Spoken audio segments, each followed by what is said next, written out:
story time, coming to us from an ancient rhyme. Witches, dragons, saints and kings, weavers of spells and magic things, forest of brass and mountains of dark, here comes the story, hark! Alright, welcome everyone. Deep into the throes of the Ythryn under the ice. You're in the final stages of Rime of the Frost Maiden. Have found your way through the Caves of Hunger last session and got to this city that you've been searching for so long, accompanied by Valin Harpel, who's the Arcane Brotherhood are also seem to be on the hunt for the same city, looking for potential solutions to this everlasting winter. I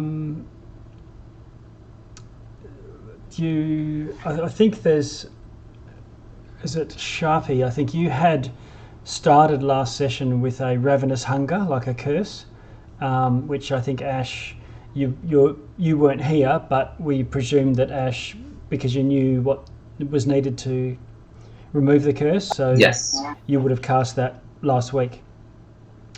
After that long rest and going up to 9th level. Otherwise, Sharpie may have tried to eat you. Yes, yeah, he was eating, I think, four days worth of rations a day or something. No, one every 4 hours. So what was that, 6? Yeah, he's eaten 4 days worth of food since he caught this sickness. Assuming he's cured, you would just need to cross off one spell slot for a remove curse. I think it's lesser restoration. Oh, I thought it was a remove curse at the third level. It's there is a specific spell for remove curse, then that would be it. You've also you found your way through along this ice causeway way beneath the glacier, and this city on a disc. One thing I might not have mentioned, because it's canted to one side, looks like it's crashed through the glacier and hollowed out a tunnel, which has since almost immediately closed over, but protected somehow from being crushed. When you step from the ice onto this causeway, onto the city proper, gravity changes and it feels as if you're just standing on flat ground, even though you know that the city's tilted to about a 20-degree angle. If I bring up and show to players the handout for the city, you should have that now in your journals, and you can refer to that whenever you want, regardless of what map we're on. Just coming up. There we go. Yeah, so you made your way to the first tower you saw, the first locality. Actually, you went past a stadium of sorts, left that and went to the first sort of wizardy looking tower you could see with glowing runes and lights on up top, and found an anvil that seemed to be able to have the ability to destroy magic items. But the blue magical guardians of the place sort of crossed their arms and shook their heads, and you left it alone. But you saw on the ceiling a plaque almost in the identical place as where you saw it in the last tower. Another step 7. I've got that also on the sheet next to you. Was that step 1, hold a wand crafted from the nether oak over your heart. And step 7, which you got first, was draw a circle on the ground using the ashes of the corpse. You don't know what these steps are referring to, but there's been one in each of the 2 towers of wizardry that you've seen. That you progressed on and pressed on to another tower nearby. After realising that you couldn't get to the central one, there was some sort of force field preventing you from getting entry to the main bridge, or even close to the spire itself. and there you made your way to the top. Oh yeah, that's right. You fought some what looked like Bigby's hands. Some of you may have heard of them before as a spell, but these things didn't seem to be being concentrated on or cast by anyone. They had a mind and a mind of their own. You destroyed them, defeated them, chopped them up, and touched this tiny replica of a tower in the middle of that room, which opened a door. And from here, I think I will just shoot us straight across to that area. Let's see. Yes, here we go. Just opening up. This is where you fought the Bigby's hands, I believe. Cletus, you touched the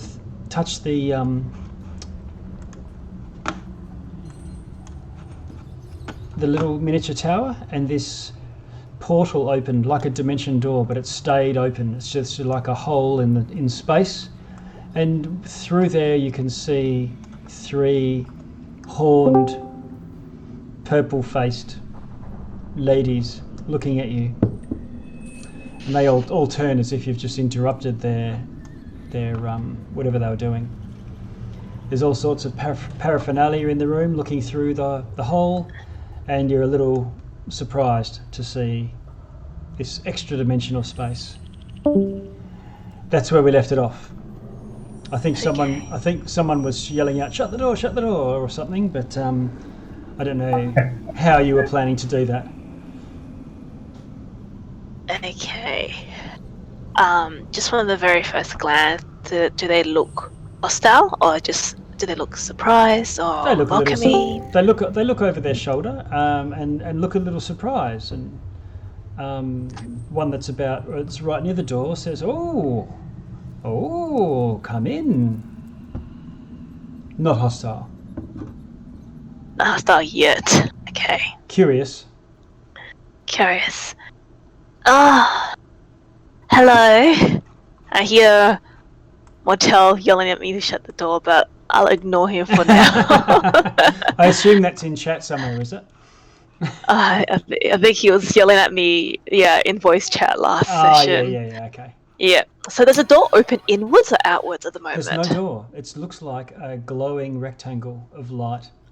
Okay. So there's no door. It's so open. There's actually no door to close. Okay. No. Well, and so you could walk behind the door, and you would still be in the room that you were in before. The 2 spaces.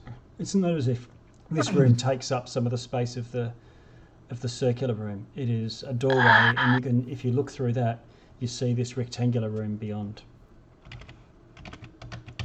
hello. Are we disturbing? Sorry, this is very unexpected. We didn't realize this was a door to your home. We're just travellers trying to pass by. No problem at all. We'd see very few travellers indeed. Yes, I would imagine so. Do we have any idea what these things are? What is Sharp? You have any idea? Yeah, you can roll a Arcana check.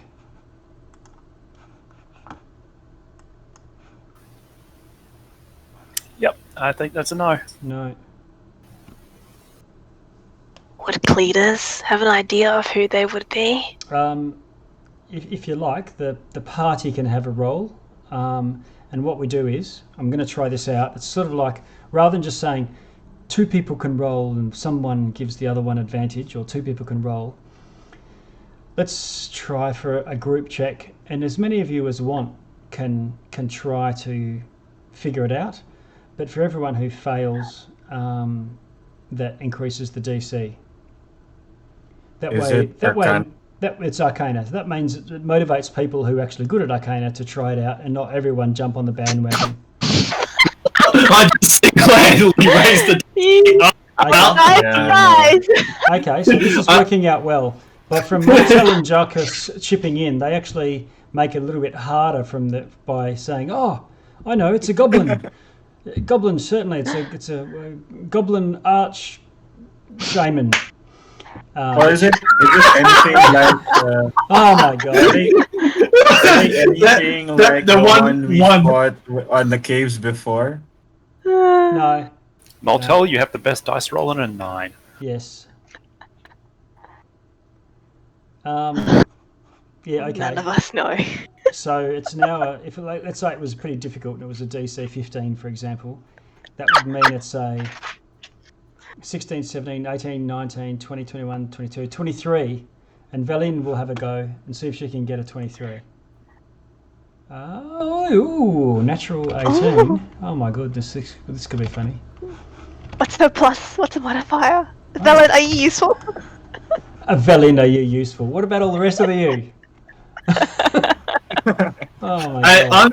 I'm we dumb both as hell. know we're not useful. Hey, I'm dumb as hell, and I'm accepting that. So, Let's see, what's she got?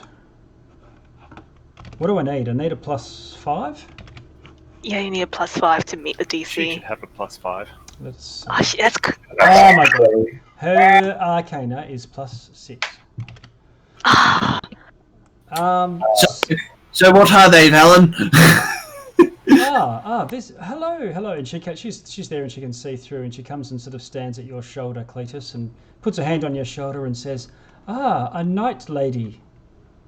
We saw a creature, a lady similar to you, a green lady, in the ice caves from our world.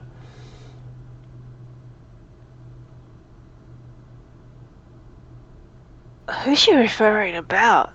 The ice Remember, caves? she had the cauldron. The hag where we found Montel. Oh no! Hey! Don't throw the H word around. It's night lady and green lady. Cletus wasn't there, so he doesn't remember. Oh yeah. Yep. Sharpie's backing towards the door. Okay. Oh, Cletus doesn't know who this is because he's never come across a hag. She'll say, "You are creatures. You are from the Feywild, I believe. Is this correct?" And she said, "Yes. Oh, so knowledgeable. Come in. Rest a while. It's warm in here, and you can feel warm air coming through." Oh. A little bit hesitant. Maybe I'm happy to stand at the door. Maybe why don't you guys come out instead? Like, it's much bigger outside than it's very cramped too inside. cold for my own bones.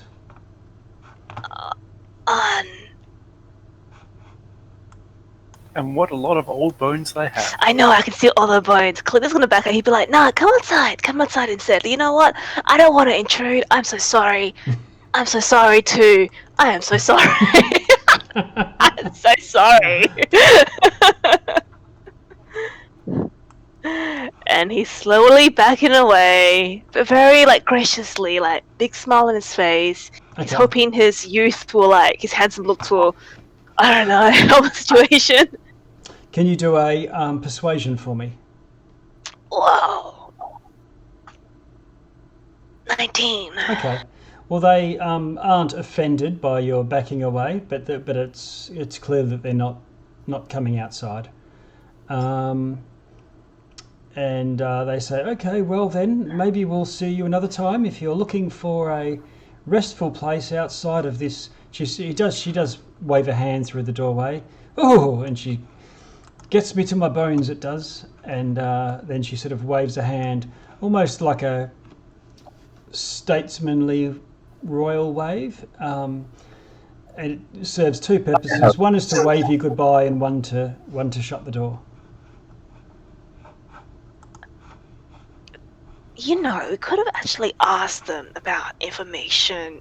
If they've lived here their whole lives, or have been connected to this place their whole lives, there might actually be a good little time to have tea, and talk to them. Shall we knock on the door again?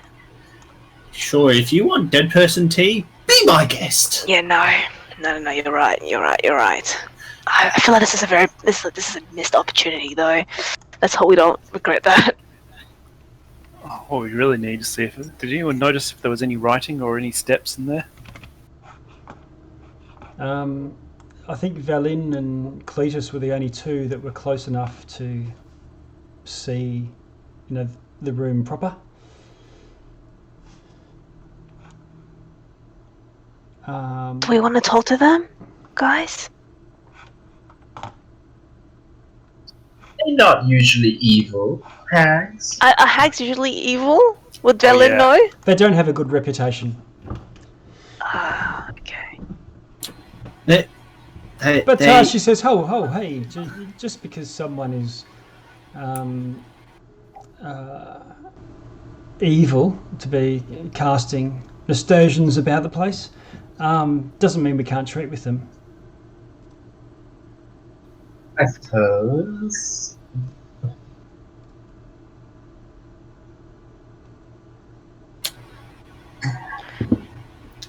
It doesn't seem like they would have useful information if they'd never stepped out of the portal, though. I'm in agreement with Ash. If they've been in that little room, But the question is, though, I mean, they've got this thing opens a portal to that room for a reason, and it's probably not because they're there. Which means if whatever we're looking for in this tower is probably through that portal. Sad but true. That's very possible. Or this could just be because it's the Conjuration Tower, maybe just portals is the specialty here. I don't know. The other thing is, if we open the portal again, will it go to the same place? Yeah, that's what I'm thinking. Or is it just are they like, perhaps the nearest, point where a portal could open or something? But you might be right, they may have something hidden there. Why don't we put them on the back burner? If we get stuck, we can try and consult them again. Fair enough. Sharpie will just start looking around this place to see if there's any hidden writings or anything.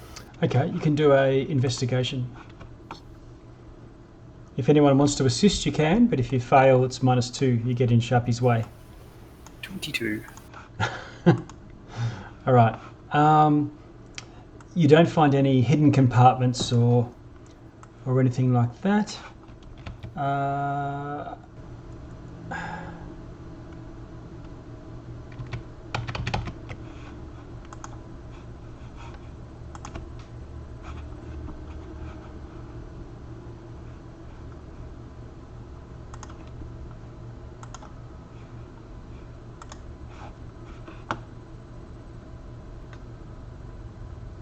You do find some writing on the plinth that's got the little statue on top of it. Excellent. I imagine I'll point it at people who can probably read it. Okay. Either read magic or read languages. It's in a draconic script.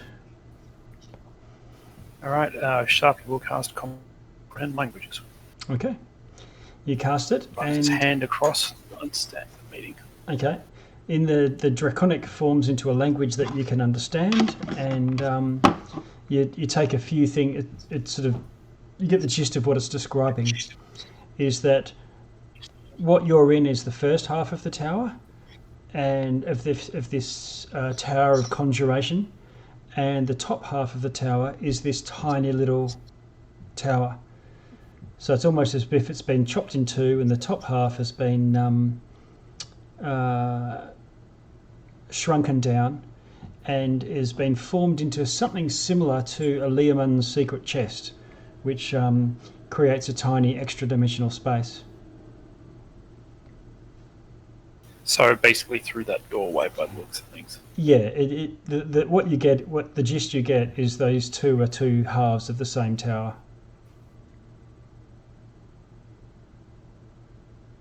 You're essentially accessing the top half by opening a doorway to go through into it.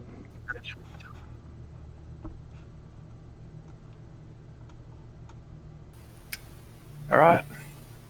Relay that on. Looks like we do have to go through that piece of the tower somehow.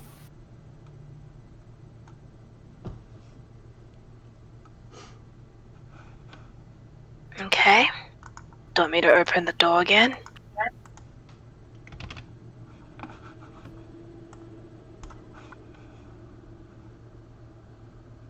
Yep, go ahead.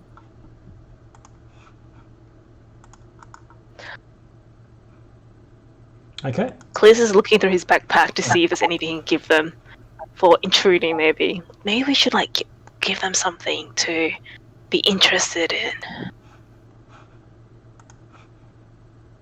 Okay, you open it up.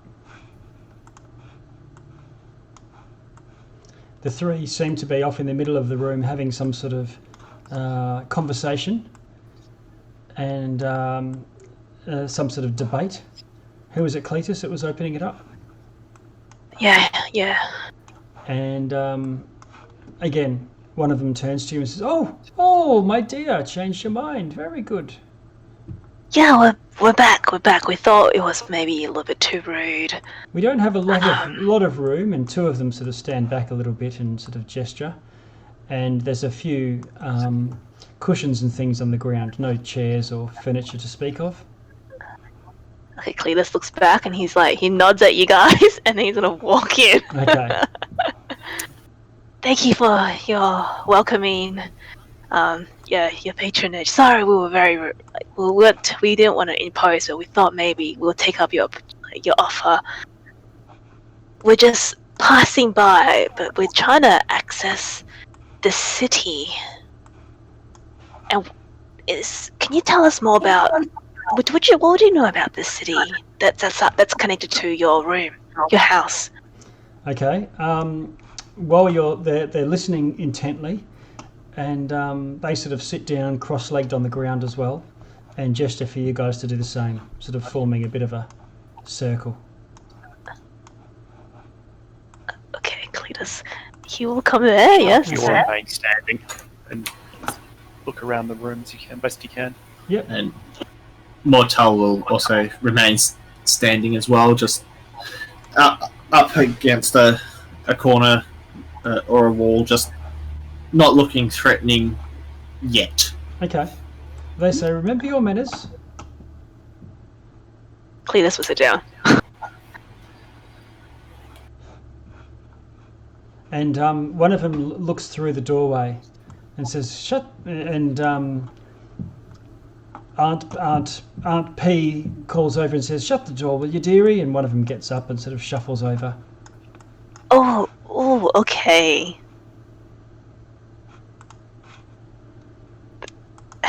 Is Jakku's outside? Jakku's, are you staying outside? Sorry. Okay. Bye. Oh, I'm with you guys. Okay. How are we gonna get home? But I don't see my token though. You don't? No, just ice. No, you're there. You might need to reconnect.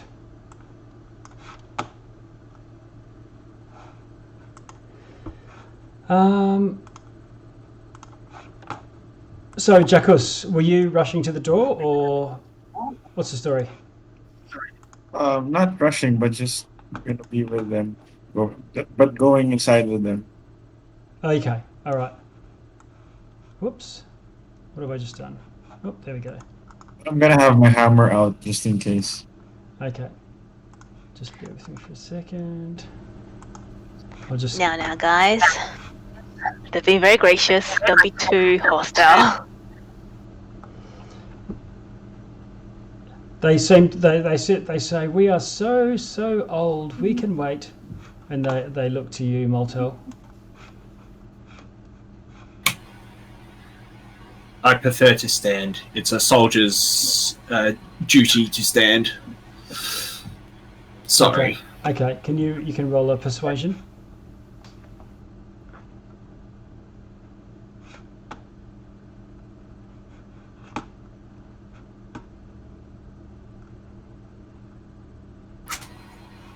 $11. Okay. Well, she opens the door back up and says, "Okay then, well, we've got nothing to say to you." I leave then. Fuck. Yeah. Be like that. I'll go. I'll yell through. I'll be out here waiting for you guys. Okay. Okay, friend. Sharpie, you still standing up? What about you, Jacos? Yeah, standing up. Okay. But admittedly, Sharpie standing up is about the same height as everyone else sitting down. So Yeah. They do the same to you. Oh. They're sending me out? No, they're just asking you to come and have a seat. Oh. No one tells me what to do. Okay then. And they say, well, off you go then. This is our house, our rules. It's polite after all. And one of them looks around at the rest of you that are sitting down and says, where did you pick these guys up?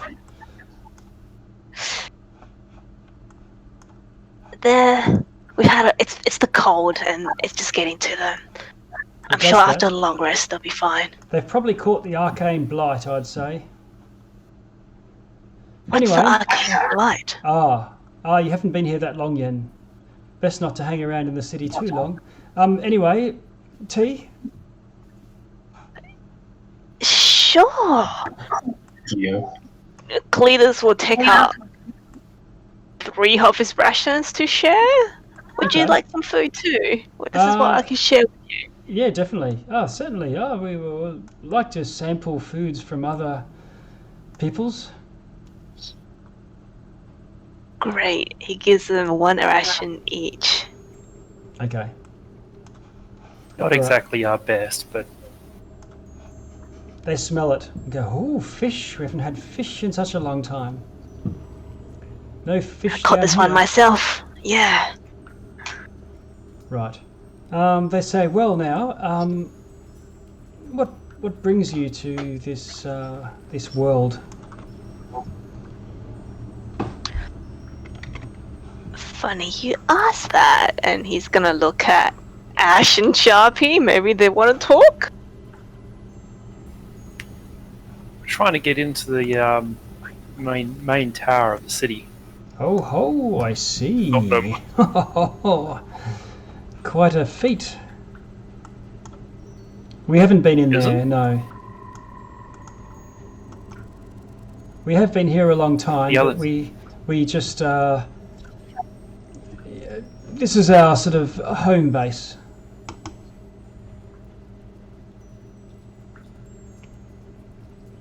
Ladies of the night, like us, we travel all through all the plains, looking for plunder, and then they sort of chuckle and nudge because one of them is, yes, my name's Aunt Plunder. Ha ha, you two. Ah, Well, anyway, there are towers of magic throughout the city, and as we understand it, each of them has a instruction, a step of a ritual. That way, all aspiring wizards of Ythryn in the old days would have to prove their worth by doing all 8 steps. 8 steps. What's the step for this tower? Oh, that's something we hold close to our hearts. We would trade, though. You would? Trade information.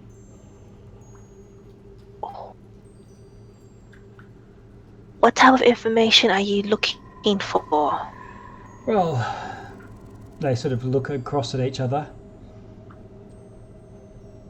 And they say, we'd like a memory, and if you'll give us one of your memories, we will give you the information you need. A memory. So you pull a memory out and we'll forget about a memory and you'll be keeping that memory? Oh, yes. If there's a memory you don't like, that would be all the better.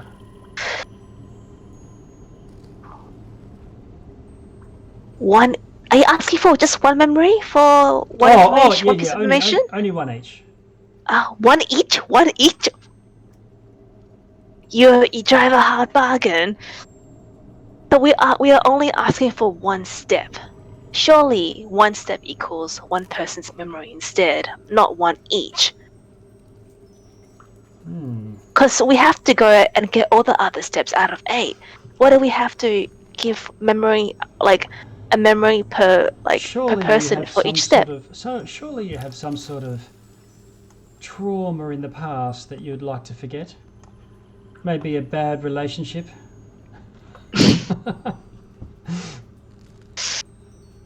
If you don't mind, I'm gonna talk to my comrades. Okay. Okay, so this is like in the group huddle. Is Okay. Bellin? If they're asking for Bellin's memory too, then Yeah. they're asking for Yeah, yeah. memory. Okay. Yeah. Well, guys, Seems amazingly unsafe. well, why don't one of us go first and see how they are? If the mine gets wiped or something, then we can tell that it's not a good bet, and only one of us gets taken. I trust that Sharpie's mental defenses might be strong. Do you think you're up to it in case there is a trap involved?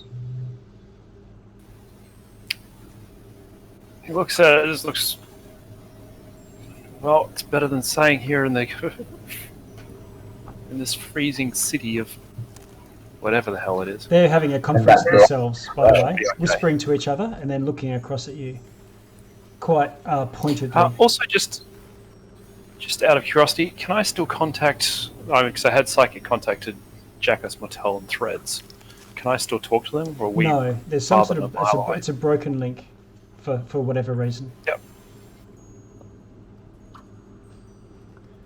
No worries. So, yeah, he'd be talking to everybody psychically here, Okay. just to make sure he's not overheard. Yeah. But yeah, Sharpie will volunteer to go first. Okay. Should we maybe do a little password in case all your memories get wiped, and we can tell that your recent memories have gotten wiped too? Sure. What's your safe word, Sharpie? Flyer. Okay, Flyer. All right. They say, "Oh, goody, come, little one. Strongest minds, the smallest folk."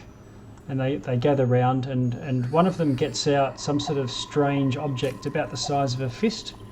And you can out of a pouch at her side, and she starts sort of muttering some sort of incantation, and just holding it in front of your forehead.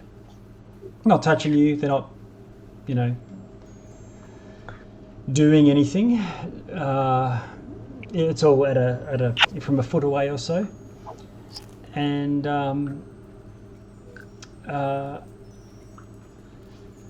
Sharpie, you can feel your mind being probed as memories come surfacing. One Right, comes. he is basically going to focus on one memory and one memory only and Yeah. think of nothing else. Yeah. A particular one that you're trying to call up. Yep. The memory of being infested by that mind crawler maggot. Ah, very good. Okay. One of them, Aunt Pinch, gets a bit of a wry smile on her face, and she says, "Oh, a good one." And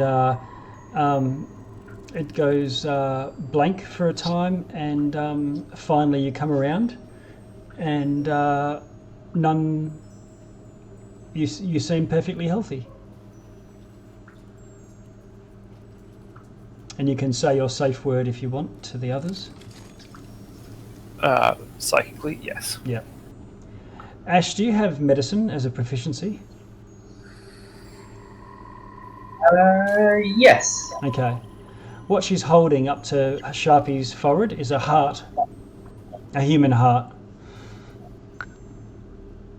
Is it a desiccated heart? Yeah, sort of mummified.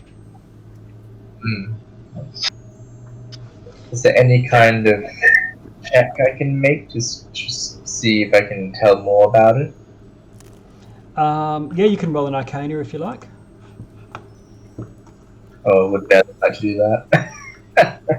No, you can do it because it's you I nudge. it's you learning about we're trying to remember about hearts and hags and things like that.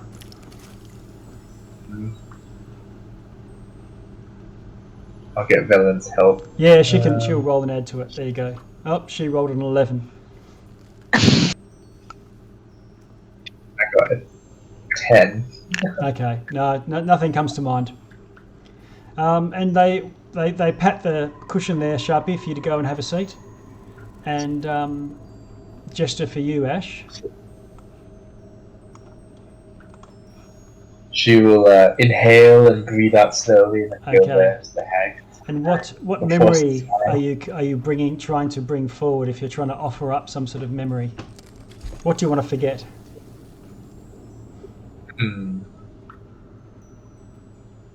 It will be of her with her twilight wings, knowing she's only got a minute of flight out in the blizzard, being chased by a Beatrice, trying to lure the dragon away from her friends, and thinking this is probably my last moment. Right. Yeah. Okay, well, they do the same thing, and after a time, you forget. Okay. What they take is your memories of a Beatrice. Okay. It's a little bit heavy-handed, a bit OTT. Cletus? Righto. Are you forgetting Nina?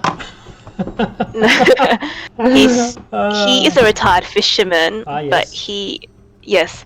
but the reason he retired was he found a lovely lady that he fell in love with, and then he retired away from the seas to live with her. But for some reason, that's all he can think of when he thinks of a past memory. He's thinking of that lovely lady that he met. So a past relationship, and that's now wiped from your mind. And Belin does the same thing. You don't know what memory is that she calls up because it's not. She doesn't share it, but they take something of hers as well. And then they say, "Well, that was. Whew, it feels like they've just had a chocolate Easter egg." And they say, "Well, that's fantastic." And they start sort of chuckling and whispering to one another. And let us. And they rummage around. One of them gets up and brings out this piece of stone that's wrapped in cloth, and they unwrap it and they say, "Here you go. This is the one that we've been saving. It's the plaque that was on the wall here. We just keep it under wraps." And there is a step which you can take a rubbing of or just read and write down.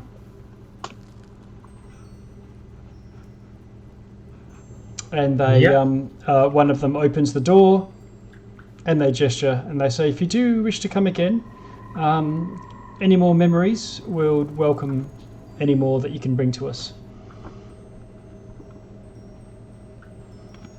Okay. Thank you, but no thank you. Okay.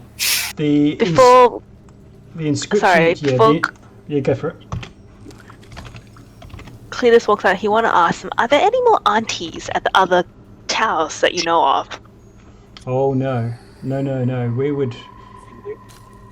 You can't have two covens. True. Thank you. Too many cooks. Okay, I'm pasting into chat. Second, summon a flame in the palm of your hand.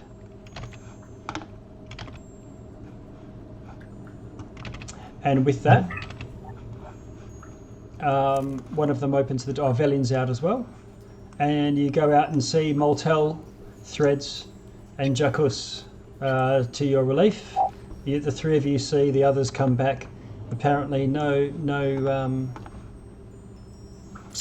effects.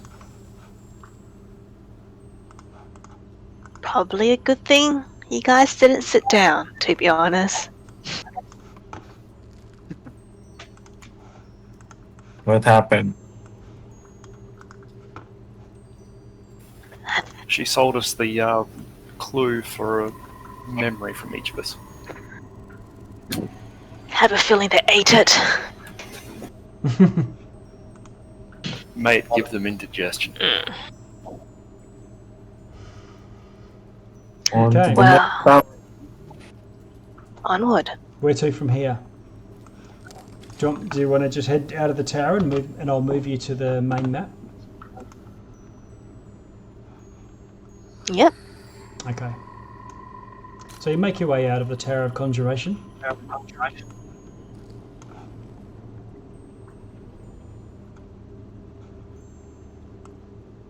Now I've moved all your PCs away so that they don't sort of get in the road because of the scale of this. And there's one token for the party. And if I do a free hand, I'll draw a square around where you've been. Whoops.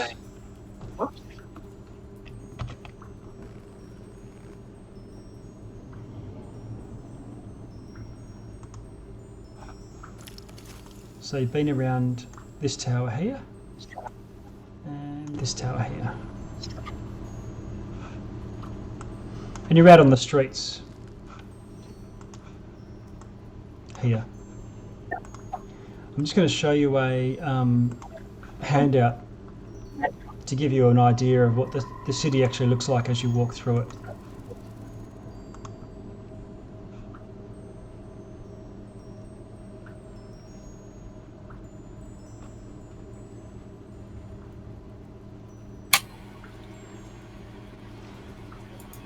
And on that, I'd like to look around for dangers as we exit the tower. Okay. Can you roll a perception roll for me? You're on lookout. So you can see there's many broken towers, shattered buildings, some completely fallen, some smashed. There's icicles hanging from the ceiling, enormous ones, and also some coming from the floor. More like stalactites and stalagmites, but it's ice. There's a lot of light around, giving it a sort of twilight glow, and it's coming from multiple continual magical torches around the place, which light the city, and so it gives it this eerie glow because they glow that sort of blue-green that you saw in the tower, the upside-down tower. There's enough of them that they put a bit of a glow on the roof, but it's still relatively dark. Not so dark that you can't see your immediate area though, and if I jump back, we can look at how Mortel has gone. 12. That is a 12. Yeah, okay. You don't spot any movement or any creatures or anything like that. You do see just to the north of you what looks like a signpost.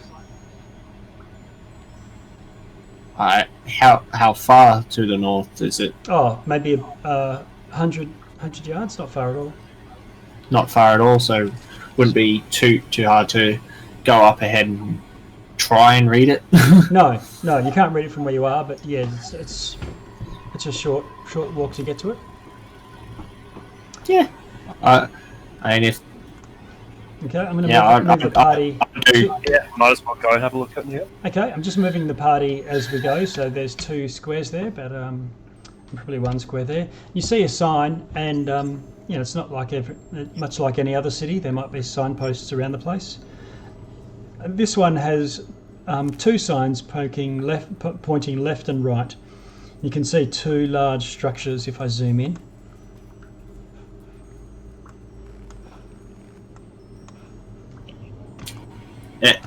this one, and this one. Here. Yeah, that's right. And so the one to your right, the direction that is. That one? Yeah. Yeah. Okay. That says House of the Arcane. And so you gather that's some sort of wizard's college. And the one with many spires, the large building to the left, is Arcane Library. I don't read much, but I want to actually go into a library for some reason. I'm like, books. You might be able to learn stuff. Yep. I think we should probably just hit the other towers. should have mentioned it, but the hag said something about mage blight if we stay in the city too long. This is true, but to think this is like a city of powerful, magocrats. What if there's information in the library that will help us control the orb in the center? See? Learn stuff. Books. Learn stuff. Yeah, it's a city of mages. I think we should go into the Arcane Academy. Might be a If good nothing one. else, yeah, Yeah. we can just shove something in our bag of holding. We don't have to stay here to read them. So the academy's the one to the west, to the east. Library's probably the better bet Ooh. if you have to go to one. How much time do we have left? Because the druid said they had about 12 hours and we had a long rest. So of the 4 hours, how much time So remains? your party token, it's been 15 hours since you left the surface and 3 hours that you've been in the city. Hmm. And I'm incrementing them so you can see a count of time. Shall I use my fruit power to cast sending to the chieftain again? I'm not sure we need to. I mean, we know how long they thought they were going to last, and we know how long it's been. Hmm.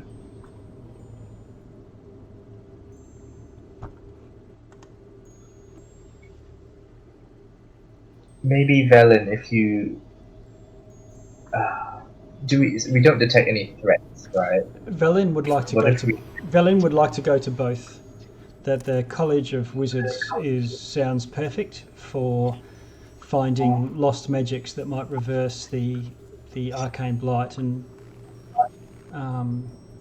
arcane blight, the winter. The more powerful magic that you can find, the better. And the library, just the same, would have information rather than stuff.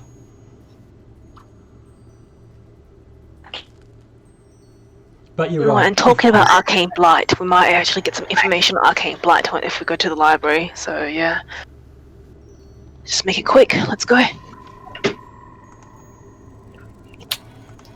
Which one appears closer from the signpost? Let's see. 1, 2, 3. 1, 2, 3. Probably about the same, unfortunately.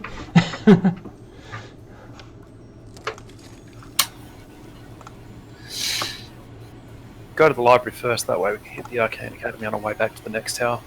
Yeah. Okay. You walk to the library.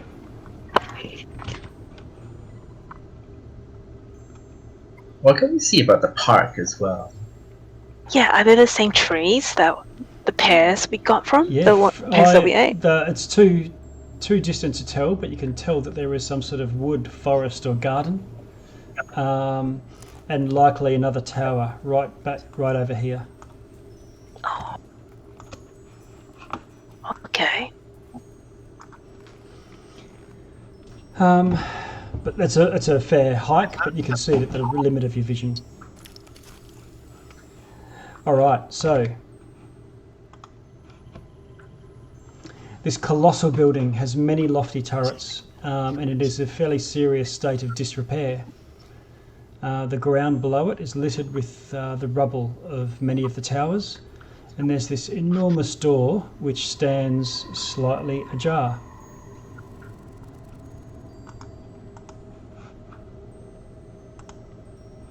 Looks like a door a giant could go through. Check it for traps and walk on in. Okay.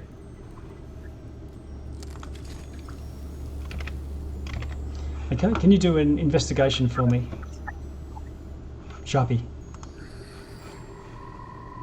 All right. 21. Okay. You're fairly confident that there are no traps, and in addition, there's a fair bit of rubble around, and you don't detect any tracks either. It looks like nothing's been in or out of this door for a long time. Cool. All right. Wander in. Okay.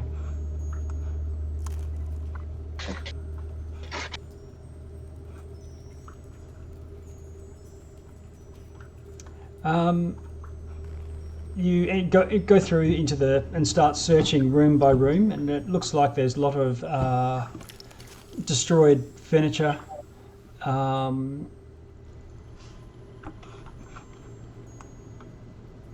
And as you get to the upper levels, you find yourselves in a library. Many books lining the walls.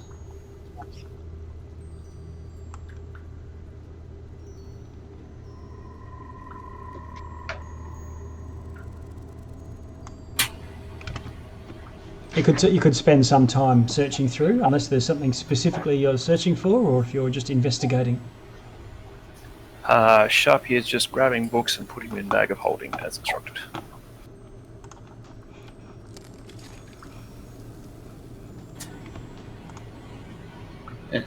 Mortel is curious about the giants that lived in this city, so he's probably going to search for books with giant runes on there. Sure.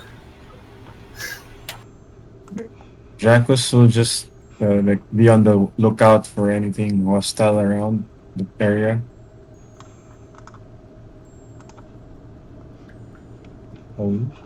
Okay. I'm going to shift us to a new map.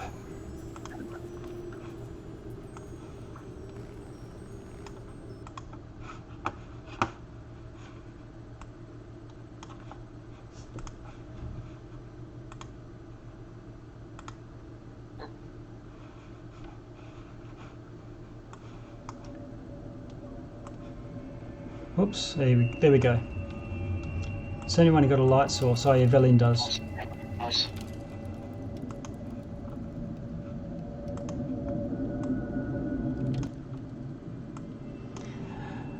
You find yourselves in a large room with many books all lining the walls. What light, just while we're on this, who's got a light source? Because if you're reading, it's going to be a bit difficult with dark vision. Clevis has one. Yeah, okay. Yeah. Does that also include Sharpie's vision? It does if you are with anyone else and there's enough light to make it dim. But if you go off by yourself into complete darkness, then you can see it as normal. Alright, Sharpie will be off by himself, 50 Okay, feet I'll away. stick you on the other side so that you can... I can give someone a light source because I have dark vision, so it's not a problem. Yep. So I think Cletus, you've got... Oh, you need a light source. Yeah, I have a drift globe. Yeah, okay. I'll switch that on for you. Thanks. Emits light. 20 foot of that and... Alright, so now you should be able to see too. Yep, thank Great, you. great.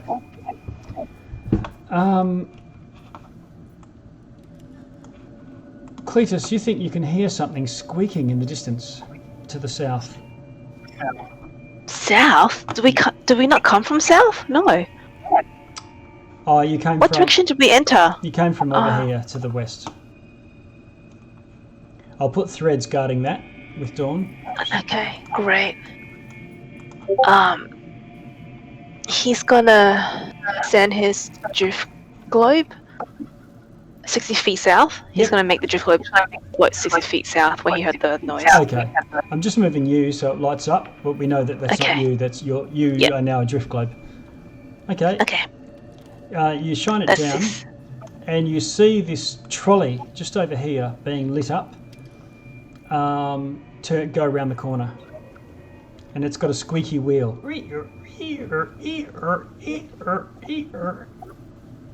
The trolley, nothing's pushing it. Oh, you only see the back of the trolley. It probably is being pulled.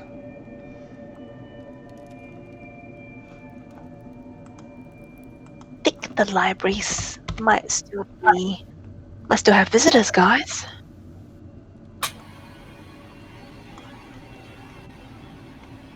Martel, do you wanna come with me to follow it? Sure, I'll protect you Okay. in case something attacks. And I'll let the group know that we're following a trolley that we saw Okay. just south. So Moltel, I'm moving you down as well. And now, Cletus, you go and catch up to your drift globe. Okay. Well, Velin's still over looking at books, so I presume, Ash, are you doing the same thing? Does she have a light source? Does she need help? Otherwise, I will go assist my allies. Velin's got a light source. I say to Velin, do you need help, Velin, or are you alright by yourself? She says, no. Yep, good, go good. She's engrossed. well, come on, guys. Okay. Let's follow this trolley. Moltel, you go around the corner. A very curious sight. The trolley is being pulled by a large white penguin. And it's got a little harness strapped around its chest, and it's pulling a trolley with some books on it. And I would relay that to everyone else. Okay. I only threads us here. And you can hear it squeaking off down the passageway. Let's just go for it. Excuse me, penguin. Is it? Can you see it at this stage? I think it's out of your sight. No, yeah, we can't see it. I can't see it. You can But hear I it. should have 300 starfish. Yeah. The problem is more books and things being in the way. It's a bit of a maze. But I'd like to go to where I last saw it, which is there, and see if I can see it going that way. Okay, you hear a voice. Kingspot, get here! What are you doing? Hurry up, you fool! And the little penguin goes ear, ear, ear, ear, and squeaks off.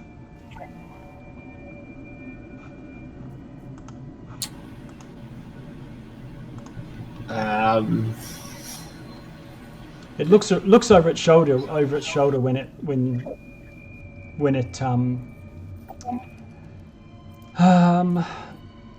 you call to it, and you can see it's got some sort of fleshy growths coming out of its face where its eyes would normally be.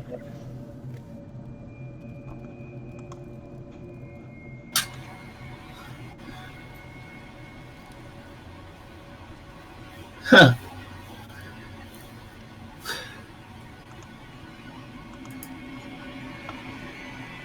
Oh my goodness. Cletus, and you can hear a voice. Come on, get here. What are you doing?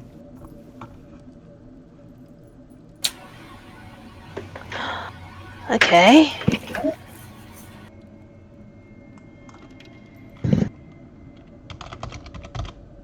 I really can't see anything. Yeah, no, that's normal. I can't either. There's books in the way. Oh.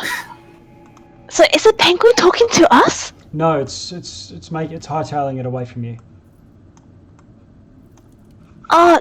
So someone's telling the penguin to get to run. No, it's saying to come here. What are you doing, you lazy oaf?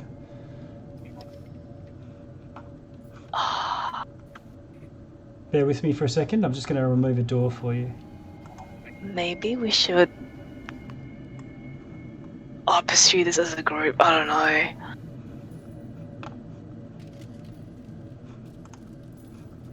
And it looks like there is a light on further through. You're starting to lose sight of Jacques and the rest.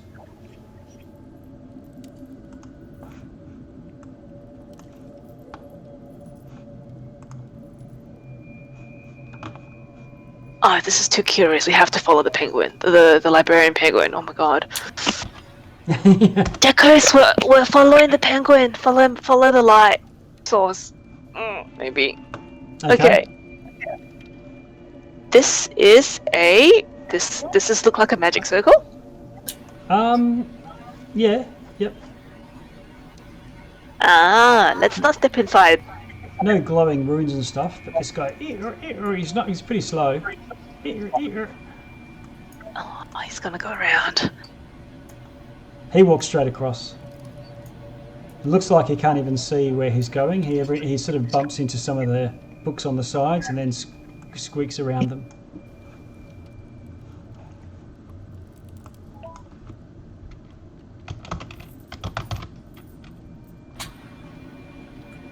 I'd like to just peer around this bookshelf where this penguin seems to be going. Okay. To see what I can see in further in here. All right. This curious creature comes striding around and says, "Oh, there you are. Oh, hello. Do you work here? There's no damnable staff. No. Well, then you're no use to me. I'm looking for the librarian." We're looking for the librarian too. Ah, Scriven Scry needs answers. We're looking for answers too. What are you doing down here? How'd you get here? Anyway. I travelled the plains. We just arrived not long ago and looking for any powerful wizardly libraries. We're searching for particular books. Anyway, willing to help search for me, are you? We can look together. All very good.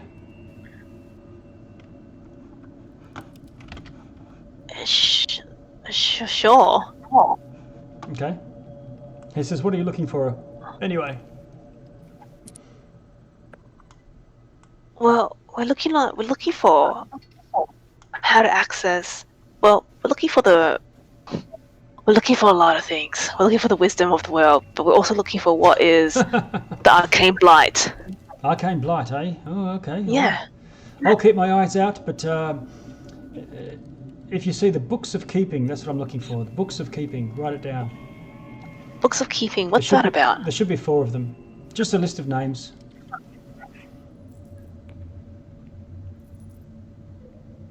Talking about names, what's your name? Scriven Scry. And this is my Scriven Scry. attendant, King Sport. Oh, I'm Cletus. Give me a yell if you find any information. Okay. Have you found any other people here? Any other living No, not things here? not in the last 2 days, anyway.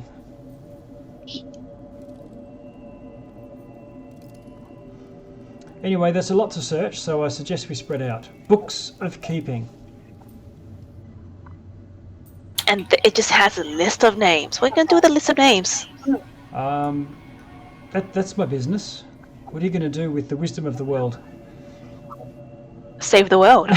I don't know that it really needs saving. It's not too bad.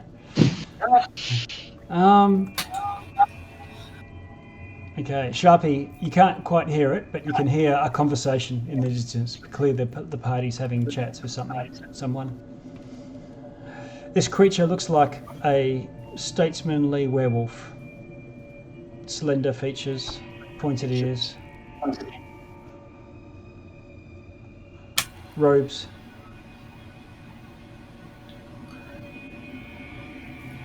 So where would you like us to start searching? Well, you search over here, and I'll search over here. Scriven Scry, stay with them. If they pick up anything, ferry the books back to me. And he goes off back to a shelf and starts looking.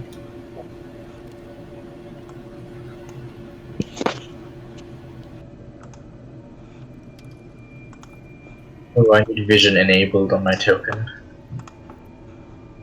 Oh, Lights on. it's so bright now. Nice. Yep. It's too bright. So bright. Right.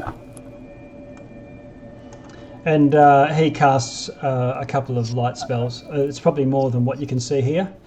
Less than what you can see here, but that's fine.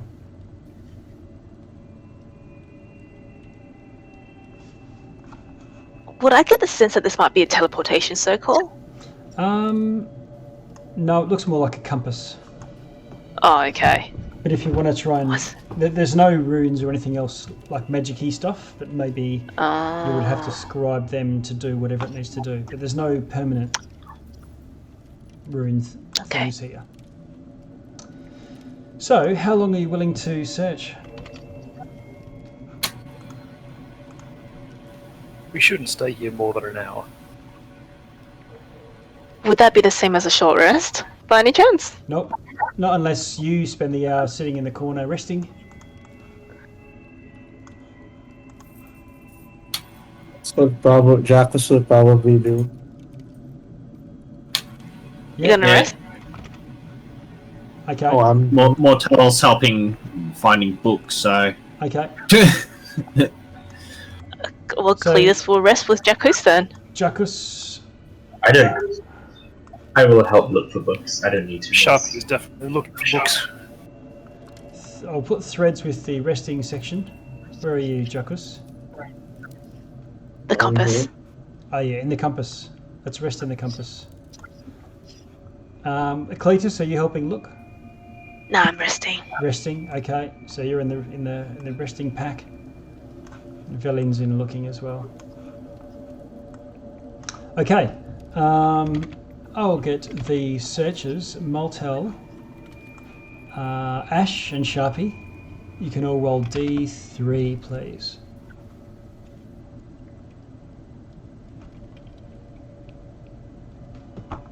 D3. Where would I roll that? Oh, D6 will do, and then 1, 2, 3, 4, 5, 6 is 1, 2, 3.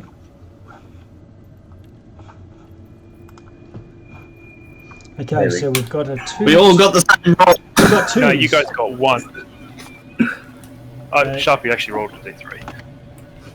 How did you manage to roll a D3? You just Just type out of roll curiosity. D3.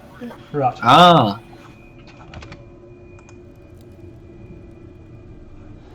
Okie doke.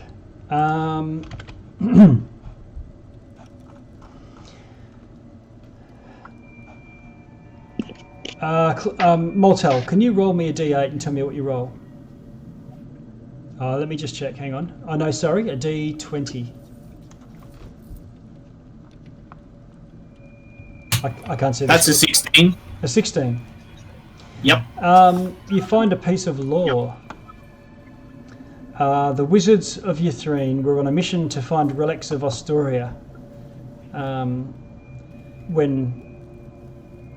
Netheril was modern, Astoria was their Netheril, an ancient civilization. Sharpie, you got a 2, I believe? Yep. You can roll 2 D20s and tell me what you roll.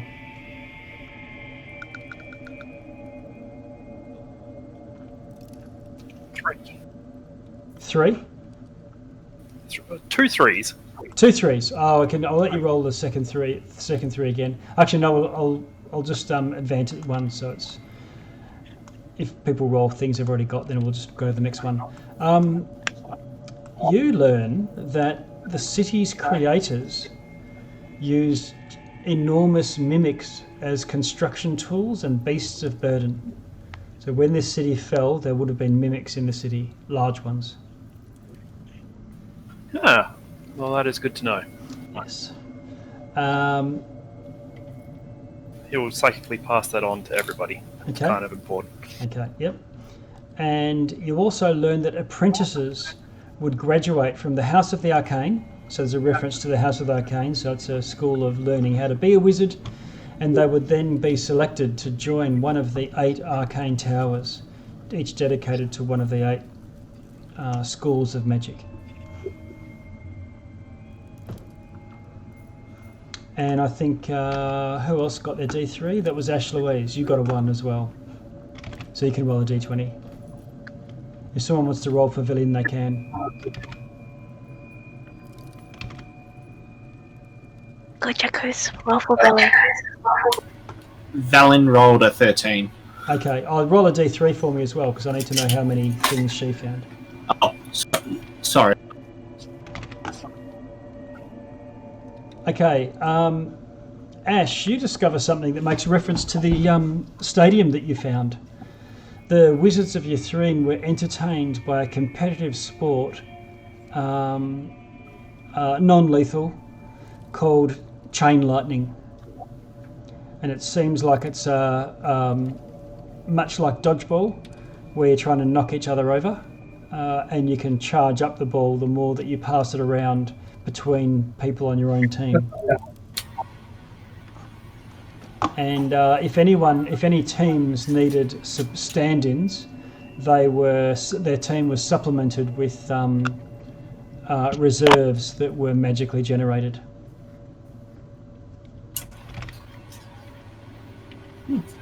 The prize for winning a game is always some sort of fairly powerful magic item as a reward to the winning team.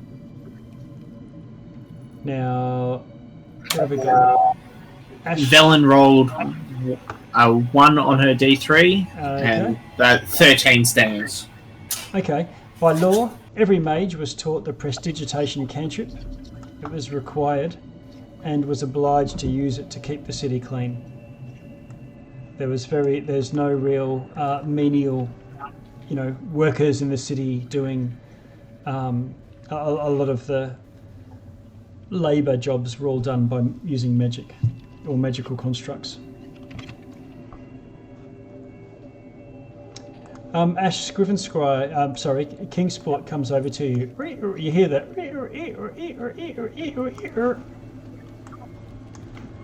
And Scrivenscry sort of looks up at you with his blind eyes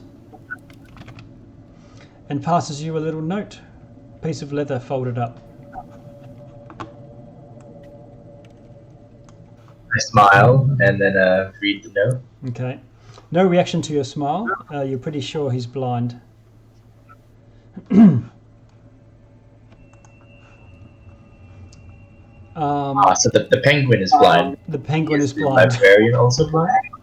Sorry? Yeah. Yeah. So on it Is the penguin master? The penguin gives you the note.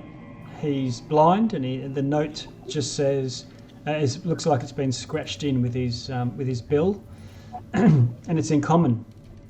And it says, "Help me."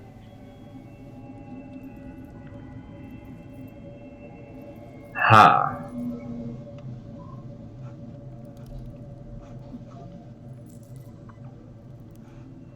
I will look up to Scribenscribe. Mm-hmm. Is he looking at us? No, he's busy looking at books. Okay.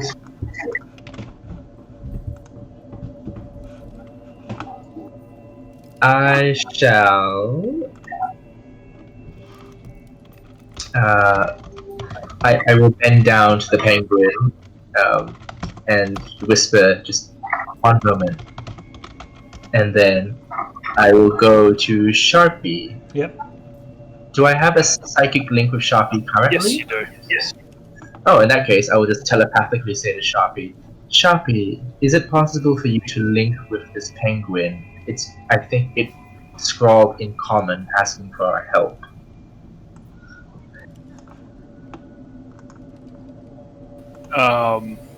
I guess. I mean, everything here is kind of going to be kind of weird, and it's not even probably of our world.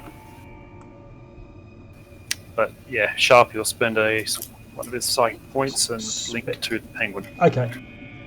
You hear his voice in your mind, and he must have a language or be able to understand language because you can talk to him. He might physically lack the ability to speak. He says, "Oh,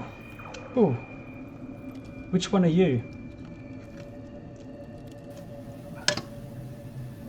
I wave at him and says, "I'm the one waving at you." Oh, right. Which one is that? I can't see. What can you see, Hossant? I'm blind. Then I can't tell you which one I am. I'm the one who was talking to you. Okay. Sharpie's in your east, your northeast, if that helps, and I'm standing right in front of you. I see. Yes. My master. He promised me the world. He promised to take me to other worlds. He's evil. He's a fiend. a See. mercenary.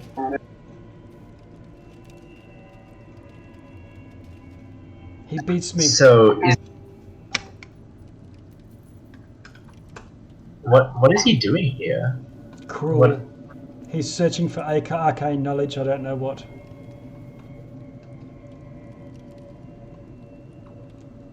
Are you able to? How are you able to contact everybody? I can talk to everybody, yes. We may need. Can everybody hear this conversation? Actually. Yep. So Okay. if Sharpie, if you will relay, then it makes it a bit of a slow conversation because you've got to relay individually to each person. But Yeah, at the moment he's not really relaying it, but no. okay, It's just... Yeah, so... okay. So the Well, conversation with we Ash, don't have- you can have with Sharpie. I'll just ask the penguin. There's not much we can do. This isn't really going to be your world. I'm not sure what I can do to help you. Well, you are soldiers. You are powerful. You are wizards, aren't you? Kinda, maybe, yeah. Can you send him back to his home plane? No, or at least I don't think so. I do have the banish spell. That might do it. Yes, or a hammer, or an axe. Oh, so you just want us to kill him? Oh, that would be fantastic. He deserves it. He seems quite bitter. Do you know if he has knowledge that could help us? We may be able to banish him after getting what we need from him. We're trying to access. Yeah, the I'm not central passing city. all of this on. Hmm. Oh yeah, you can pass on the cliff notes at the end of this. Okay.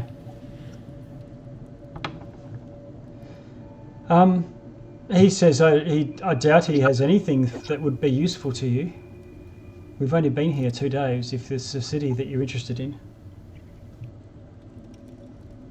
I see. He brought me And here do you- he brought me here from the lower plains. I've spent years there. You want to return there? No way. I'll stay with you. I'll carry your books.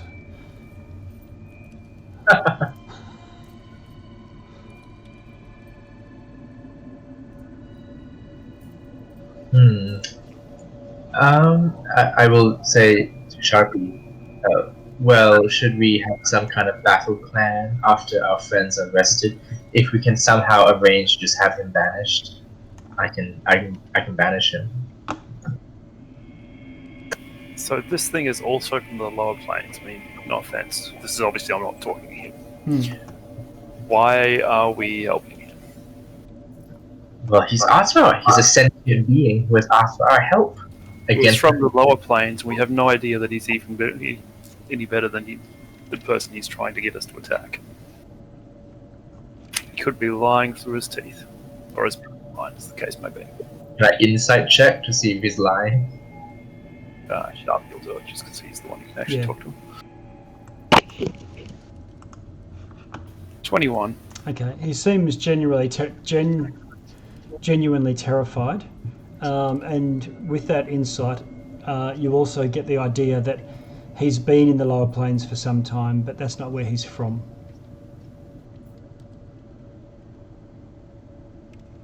He signed up to a Right, I'll just pass it around. Ponzi scheme. Alright, so I'll pass that around to the rest of the party. Just take a quick poll. It's like, Okay. And for Cletus apparently Jefferson, the guy in the library is a demon, and his assistant wants us to take him out. Jackus and Cletus, you can apply the effects of a short rest. Okay.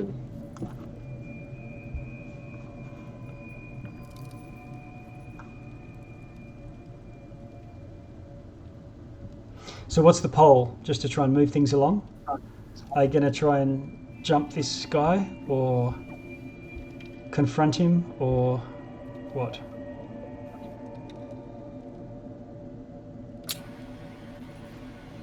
Well, I have eyes on him telepathically to Sharpie.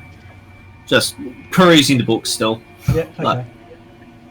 Nah, we should just stick to our plan. Why are we helping? Why are we helping another person? We need to save the world. I agreed, but Ash wants to help, so I'm just passing the message on. What do we get out of it? Yeah. You get a penguin to carry your books, apparently.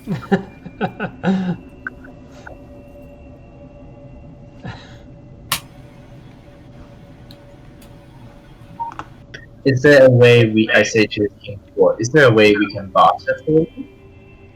Oh, maybe I can be released.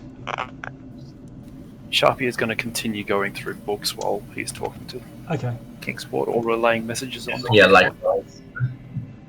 All right, Sharpie, you find another book.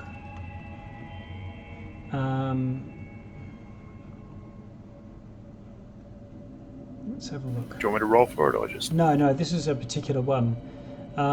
It's a journal written by Thufius, and it's written from the perspective of someone who the last few entries are after the fall of Ythryn, so a mage that survived. And it describes how the city fell from the sky and the attempts of its doomed survivors to escape. So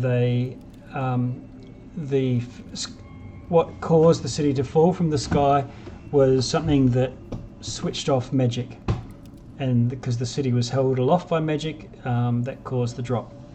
But what that also did was no spells worked after that, so that it wasn't just a pulse; it was a continuous aura, and all spells failed. So there's all these feeble, dump stat wizards around, and none of their spells worked. So some of them, they resorted to cannibalism, but things eventually all ran out. But worse than that, they started to fall to the arcane blight and transform into mindless, ravenous horrors. All right, I'll pass on the bit about the mindless, ravenous horrors bit. Okay.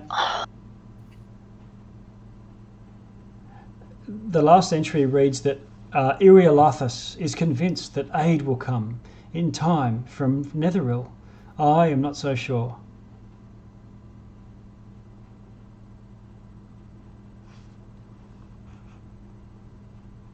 Sounds like an author who knows his stuff. You sharing this with the others, the journal? I'll pass on that he's got the journal and basically the salient points. Okay. Can the professor have a look? This is Felin. Sure, why not? Basically, Okay. I mean, we're sort of moving around the library looking for books Yeah. anyway, so we'll just pass the Okay. entire journal to Felin. Okay. Well, the globe goes over the journal entries and says curious. This book and this journal entry is prior to the fall of Netheril. Whatever caused this was not what caused the blight upon the Netherese peoples.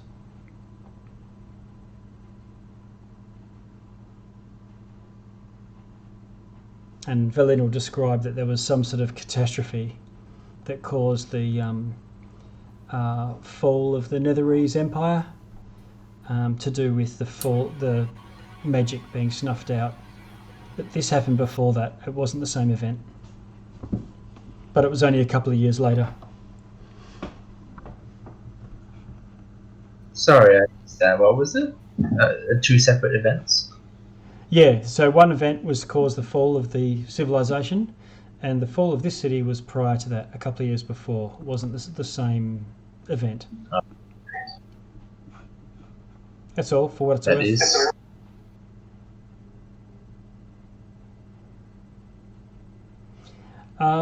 Okay, so you've exhausted you've got your short rest, looked around this area for books, searched a fairly sizable part of the library. Are you heading off from here, and leaving Kingsport to his master?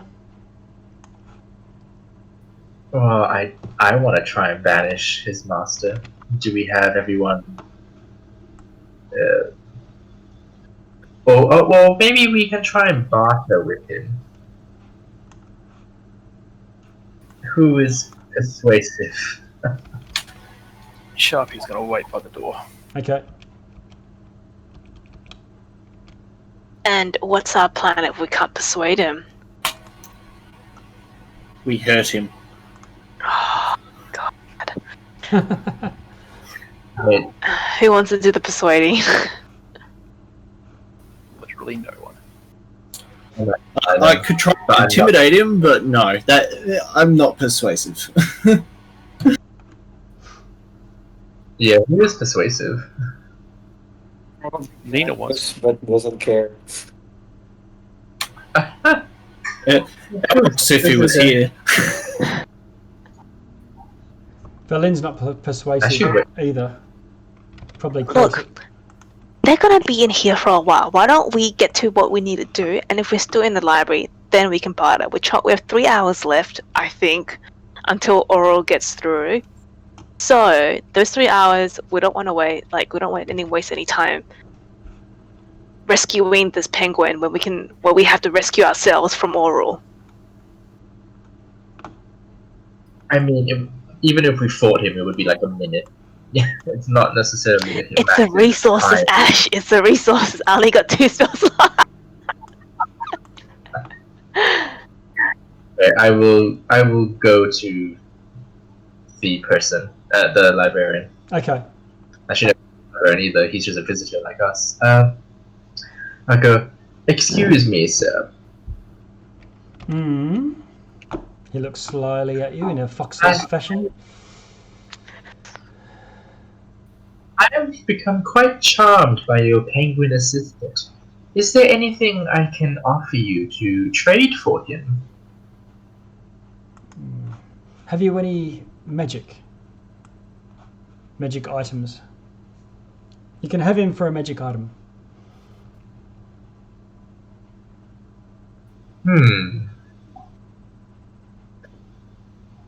I offer my Pearl of Power. Okay. He looks Will this do? He looks at it and says, "What is this? Do you mind if I examine it?" Please do. It restores a portion of your magical power Okay. once per day. He gets a wand out and starts to mutter an incantation, gesticulate at it, and then concentrate. And he says, "Oh, if this is all you've got, then yes, you can have the penguin."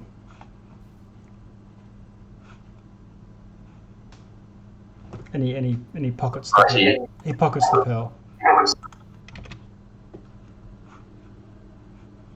Is the party satisfied with this telepathically, or do they want me to try and banish him? No, okay. This is okay. That was not a bad trade. Kingsport, you're with us now. He nods and follows along behind you. I'm just moving everyone We in. should give him 2 threads to replace Oliver. Oh no. Oh. I'm not sure if he has any combat. Let's have a look. Kingsport, where are you?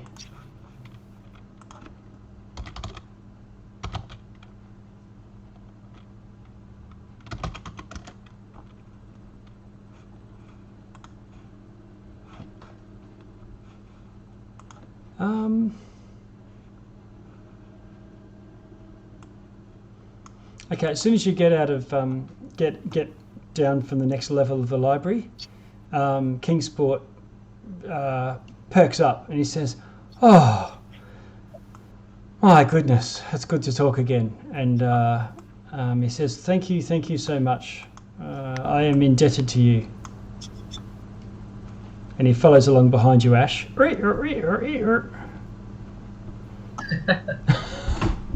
Not a Makes problem entirely at too much noise.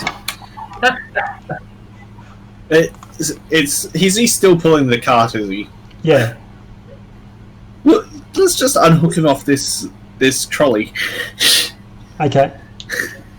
He says, "Oh, if you've got a little pouch, you can attach that to my harness. I'll have a little backpack. That'll be good."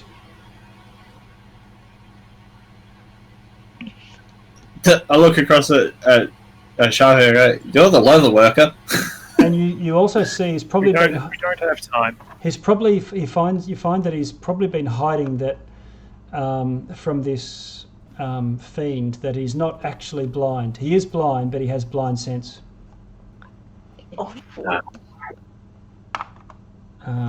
Because as you walk off to the left and walk off to the right, it's clear that he's following you. All right. So he sees through sonar. Yeah. Okay. I'm going to scooch us off back to the main map.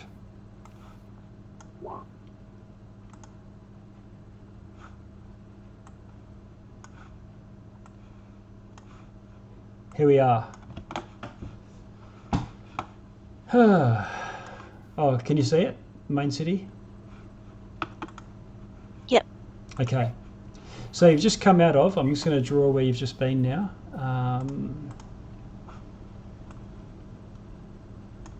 You've been to the library. Where to from here? Well, we were going to go to the other one to find other knowledge and stuff as well. So Yep. I thought that's where we were going next. Okay. If anyone else had somewhere else they wanted to go, then I just assumed we were going library, then there on our way to the next tower. Yeah, well, you can see a tower over here. It's a bit further away. There's this forest type area that's, you know, a little closer to you now than over here.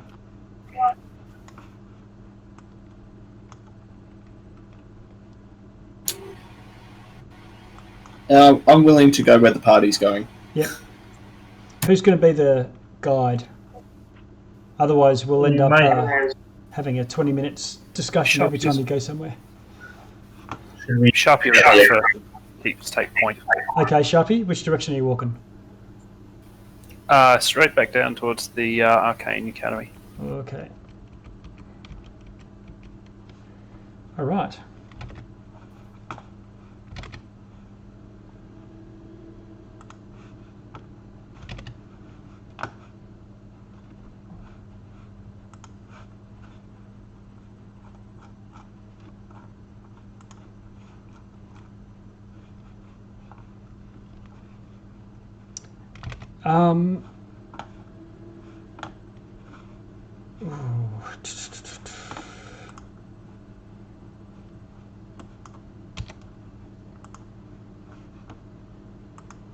Party, okay. Ash, you think you spot some movement in your travels from the library across to the Arcane Academy? It's behind. It's out in the city. It's behind you, yeah, off just through the buildings. Hey, Sharpie, do you see that? Did Sharpie see it? The Sharpie's at the front of the queue and Ash is at the back, so you know you haven't spotted it. It's only Ash being holding up the rear. How is our vision like at the moment? It's like twilight. Like,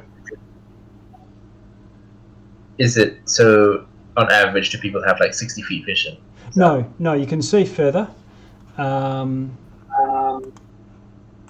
If I show you this gives you an idea.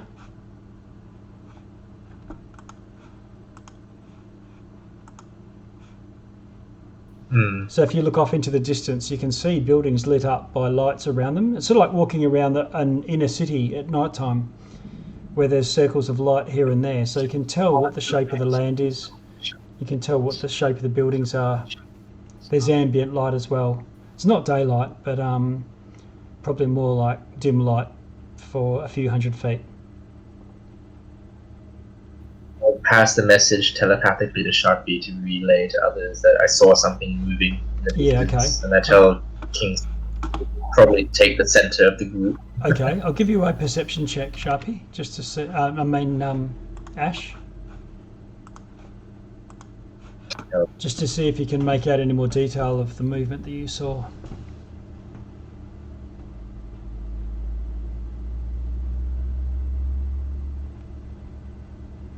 Perception. Here. What have you got? 18. Oh, okay. 8. You see, you think you saw a number of hunched humanoid figures, arms and legs, covered in cloaks and cowls, with curved backs. And in a window of a building, you think you saw a skull looking at you.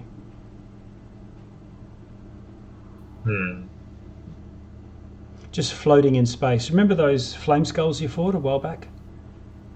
Yeah. Sort of like that, but they were all, on fire. This one wasn't.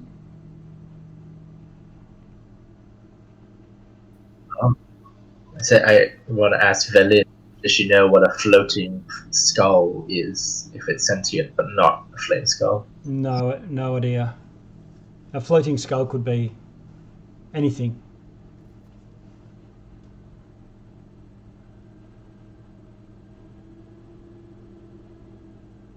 But whatever you saw, they sort of, the skull sort of backed away back into the shadows of the darkened window. It must have been lit from some other light, which silhouetted it.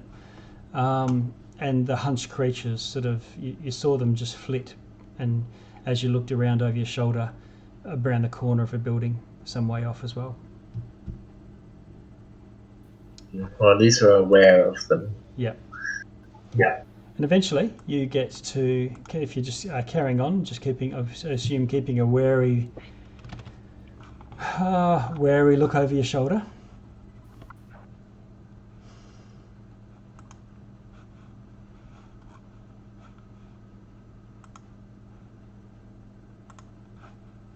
There are 8 tusk-like towers embedded in the walls of this monumental building, and the spires are arched over its shattered roof. It looks like this was a grand academy once at one time, and rummaging through the ruins, it looks like there's lots of little study nooks, little booths where there might have been bunks for novices to sleep, and study or areas where you would go and safely practice magic. So some sort of blast rooms and things like that. A lot of broken glass in some of the rooms, so experimentation or potions and things like this. Towards the middle of the area, you get to a room that's quite protected from, and higher up in the centre of the area. Doesn't seem to be much that you can salvage from the halls and towers.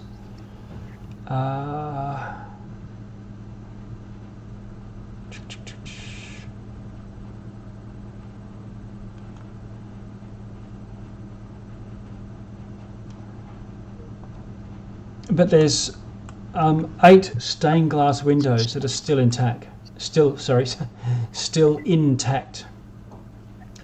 And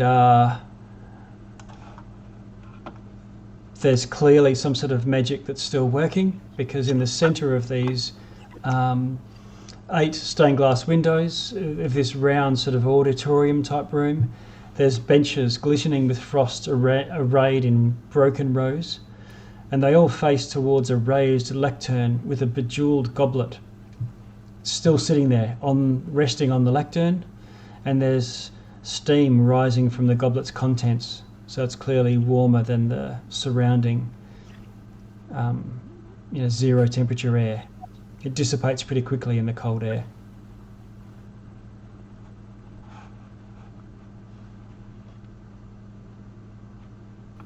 Berlin, what do you and the professor make of this? Given it's the arcane, looks like it's something to do with some sort of ceremony or ritual of selection or anointment of mages. Can I make a medicine check based on round? Yep. Yeah, you're going up and you'd have to have a sniff of the fumes, just like waft it, like scientists do, and examine it closely. So you could go over and have a look without touching it. Do a medicine check. Sure.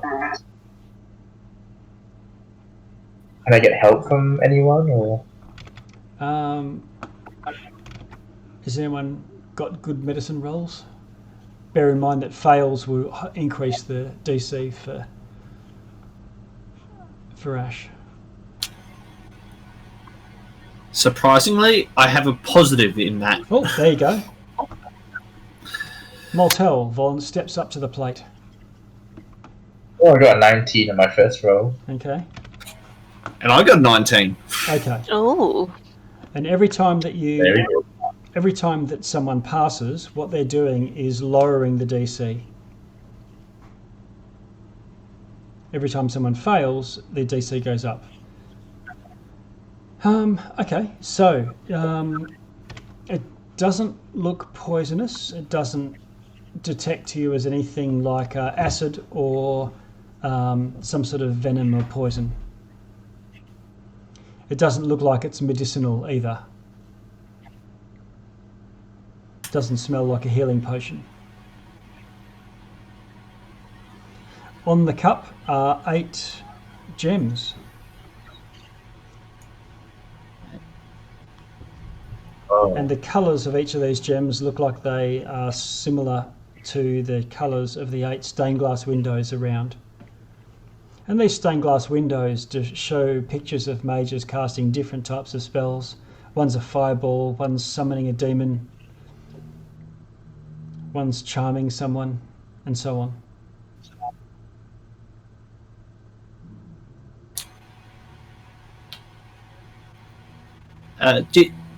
Ash, did you want me to drink from this, as I've got a higher health in case it is bad?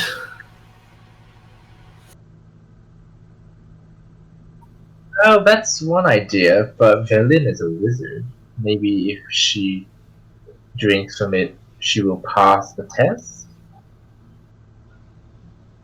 If she thinks she can display, or must you be able to master the specific spells that are being demonstrated?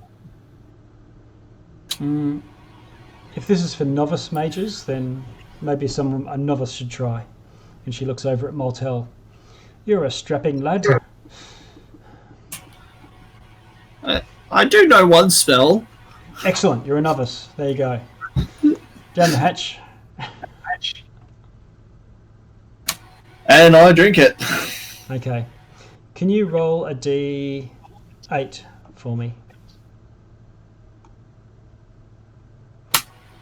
8.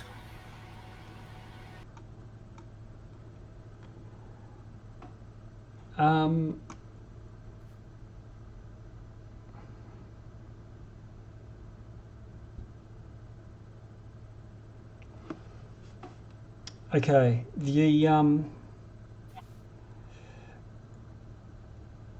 You feel magic infusing you. You know how to cast one spell, from what I gather, and you find that you have the ability to cast Prestidigitation as a cantrip. Okay. It's imbued you with spellcasting ability. How about that?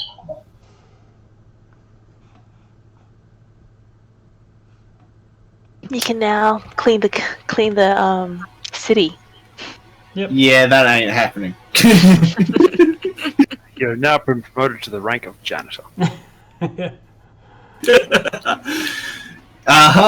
Again, not happening. You can also flavour your gruel that Ash creates with create food and water. Ah, finally a use. You can make sparkles, a puff of wind, faint musical notes, or a smell. You probably could do that before. All right, anybody else? Drinking Yeah. from the. Well, I'm not a novice. I don't need to drink this. Sharpie, you just learn how to do your bonfire. Yeah, Sharpie will take a drink. Okay, you can roll a d8 for Let's me. see. Let's see if we get janitor status too. You get these images of like the Harry Potter sorting hat. It's sorting you into a school of magic. And Moltel is clearly a transmuter. You, Sharpie, are a diviner. And you get the ability to cast True Strike as a cantrip. What's True Strike? It's the worst cantrip possibly imaginable. Yeah. You point your finger at a target in range, and your magic grants you a brief insight. And on your next turn, you gain advantage on your first attack roll. Good for assassins, but I guess Sharpie can just not move and get the same effect. Oh, okay. Pretty much, I can do that as a bonus action. The worst one For for the free. rogue. Yeah. Port, have a try. Maybe you get a spell.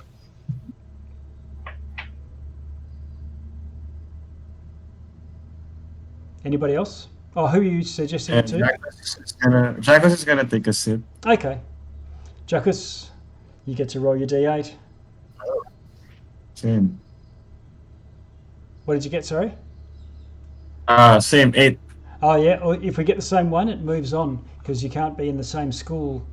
You are an abjurer, and that is your school of. That school has selected you. And this charm allows you to cast the Blade Ward cantrip at will. Okay. What's Blade Ward? Well, it's an action, but when you cast it, until the end of your next turn, you have resistance against bludgeoning, piercing, and slashing. It's not bad. Not bad. It's good. Yep. Good for a squishy sorcerer in an avalanche. Yeah. When's that going to happen again? Do you want to sip this? Or... Nah, he's not a novice magician. Yeah. I encourage Port to have a try. I'll just do it, Cletus. Kingsport will have a sip. You can roll for him.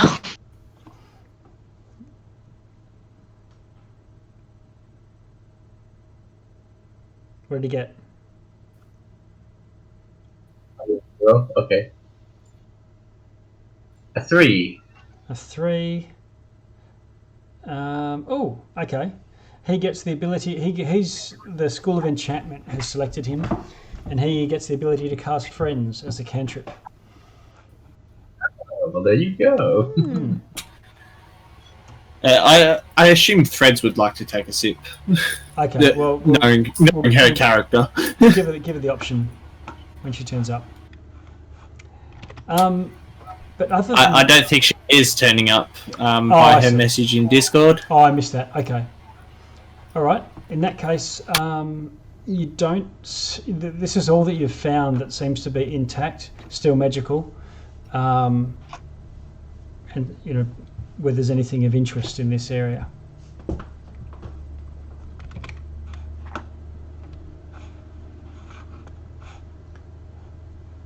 Do you want to move out? Yep, let's move on to the next tower. Okay.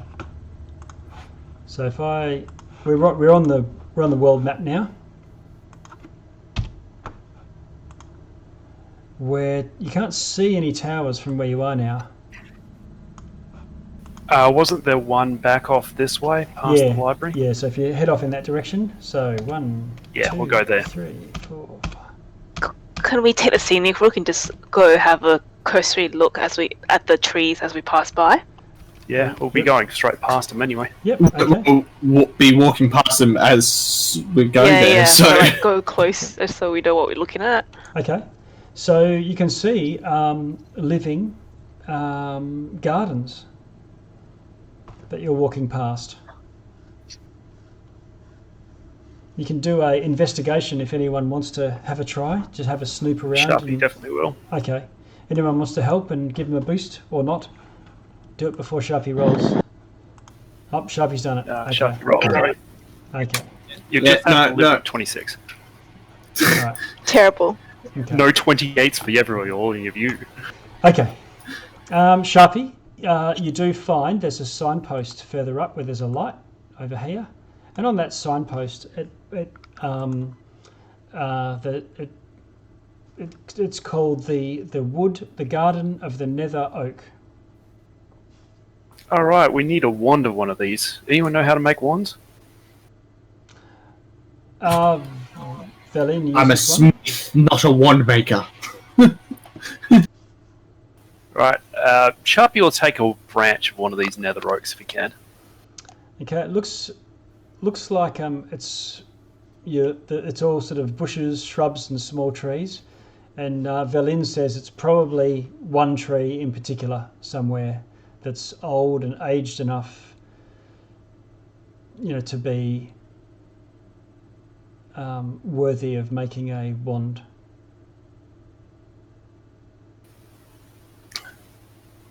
We have to go here. We do have to go here. Let's go. We may need to. Yeah, let's go for explore. a walk in the park. Okay. Oh, sorry, no. I have the locate animal and plants ritual spell. Would I be able to pinpoint the exact tree I need with this spell by any chance? Locate animals and plants. Can you call it up in?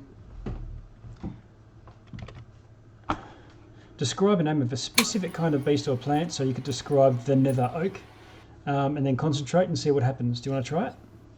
Well, aren't these all nether oaks here? Yeah, that's what I'm saying. You don't know. It's the wood of the nether, the garden of the nether oak is what the sign said. I'll plop down, and I'll let Sharpie go, and I'll do my ritual for 10 minutes while he goes and see who gets there first. Okay, all right. Is the party going with Sharpie or hanging around for the ritual? You don't have to stand still for the ritual. You can still walk and do it. Oh, can I? Oh, then yeah, I'll be ritualing as I go along. Yeah. VSM, bit of blend out. I assume so, as long as you're not dashing. Yeah.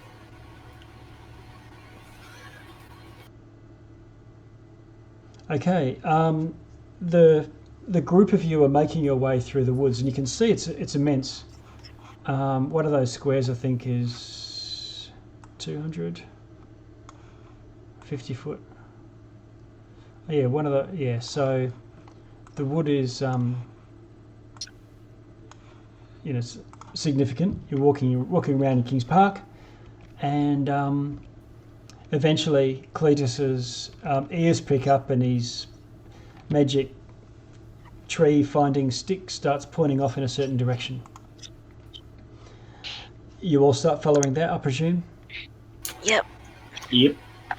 Okay, and eventually you come to a opening. Let me see if I've got one. Yep.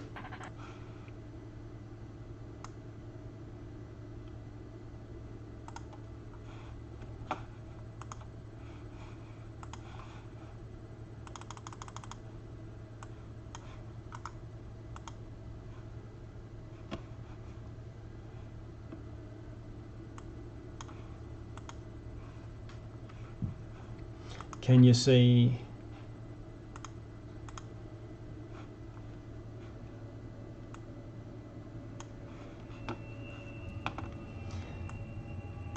There's a smaller circular area surrounded by cobblestones and lights, and there's this enormous tree in the distance. I'm going to assume it's just at the center of this area. It's got a canopy of golden leaves crowning the trees in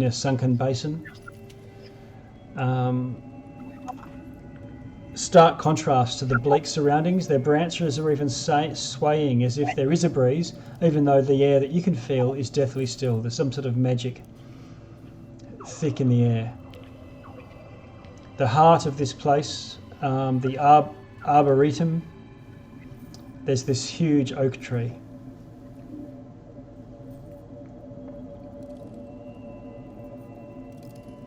Well, let's go get a brunch.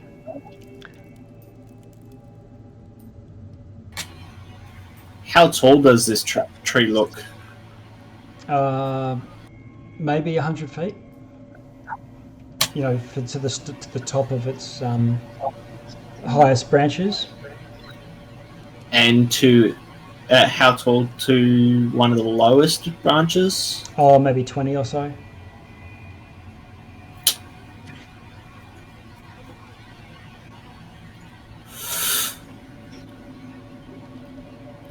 Well, I can give anyone who wants to take a branch a boost in my enlarged form. Yep. So I walk up to the tree and Yep. go. I'll draw the trunk in. I'll draw the trunk in for you.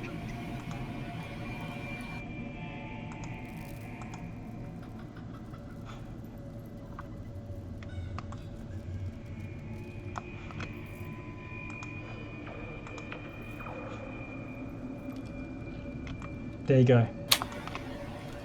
Yep. So I go. Who wants to climb up and grab a branch? I'll give you a boost.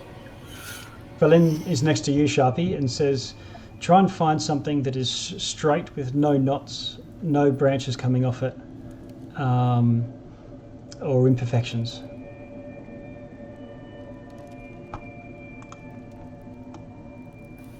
Alright, can Sharpie use acrobatics to climb this after he's gotten the first boost? Yep. Agility is going to help. Well, you can use your dexterity. Not bad. It's not really acrobatics, it's probably just dexterity. That's exactly the same. Yeah, okay. Alright, so Sharpie goes, shall I move you over, Sharpie? Ah, sure, sorry, I didn't move myself over. Yep. Moltel, can you roll a athletics? Yeah, sure. I have advantage on that with the in my enlarged form. So. Are you going to enlarge up? Yes, please. Sure. Whoops, hang on a sec. There you go. Boom.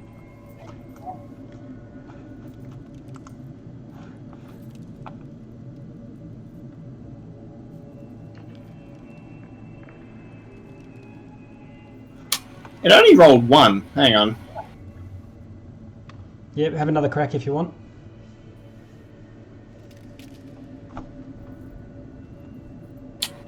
Yeah, that's better. Okay. Alright, you hoik Sharpie up and Sharpie grabs onto a branch. I'm just going to move you. I'll bring you to the front. That's better. And you're sort of hanging off a branch there somewhere. You manage to grab on.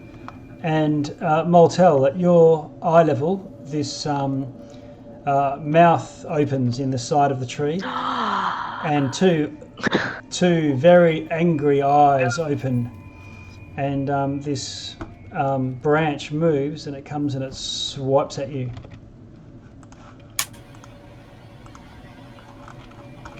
Okay. Bad tree. A good time for a 5-minute break. Yep. Let me just swipe and I'm just going to see what happens.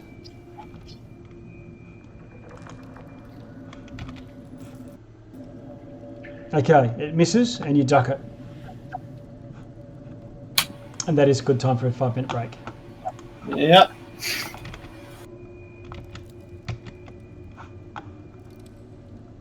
I'll pause the recording. Actually, I'll re-roll the There we go. one. So yes, you've got 3 Nothics, whatever the hell they are. So it's 23 hit. Armor class 23 hits, yeah. 22 damage psychic. Oh. 22 psychic damage. Right. That's a solid hit. It clutches its head and tosses from side to side. Anything else, Sharpie? Nope, done. Okay. Nothing. Number 1 goes.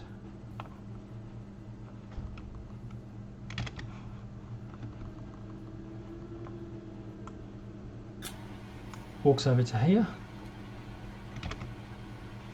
And then looks at Velin.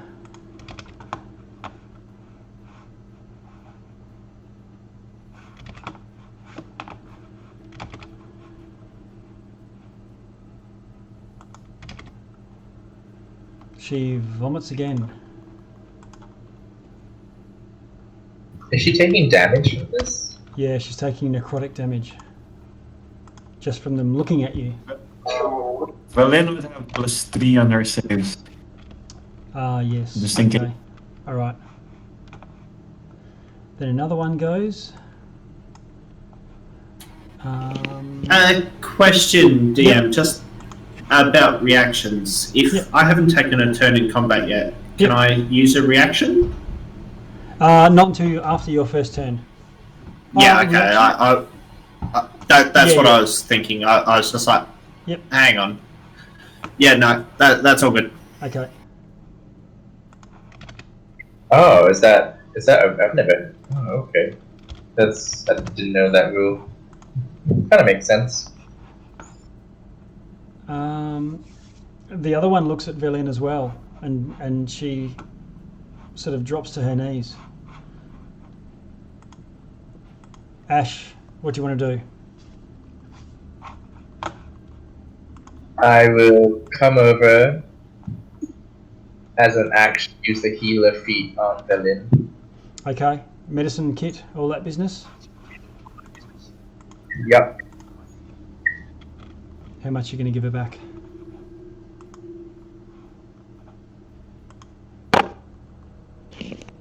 I will heal her for 14 hit points. Wow.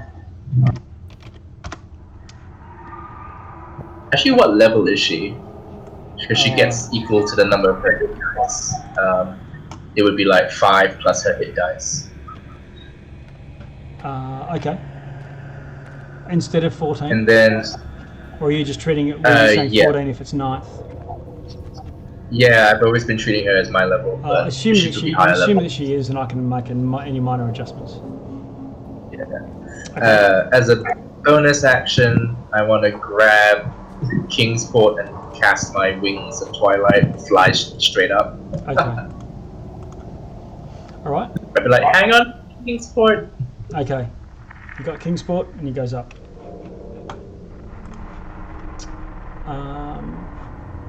Another one looks at Velin. They're all targeting the wizard. And she takes another bout of damage. Jakus, you might get to use a hammer. I'm taking out my lance for Ah. this one. Lance, okay. Now, just so you know, you can't take out lances, you've got to carry them. It's not something you can just, Yeah, I mean, you can just put away. like it's in my back. I'm just gonna swing it out. Yep, that's fine. Assuming you've already got it in your hand, and you put it down if you don't want to use it. Yeah, I'm gonna attack this Snorlax. Okay, you charge it, roll to hit. 21, 21 hits. and then I'm gonna do a trip attack. Okay, So it has to do a DC 16 strength save. it fails. Knocks it down. So it's prone, and Okay. it takes another 6 damage. How much? Another 6? Yep, That's enough to kill it. and then oh, damn, okay. Then I'm gonna attack the next Snorlax then. Second attack, yep.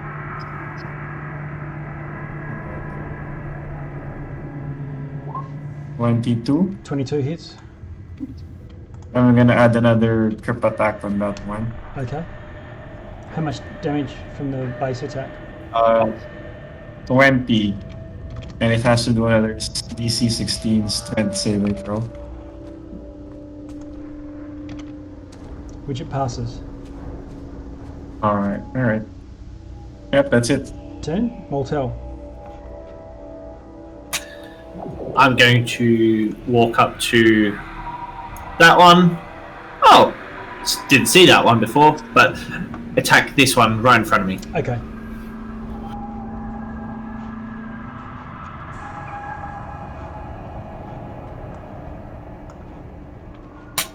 .26 to hit. 26 with Purge.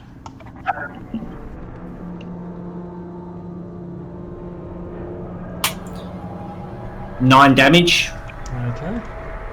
Still solid hit, but still there. And I'll attack it again.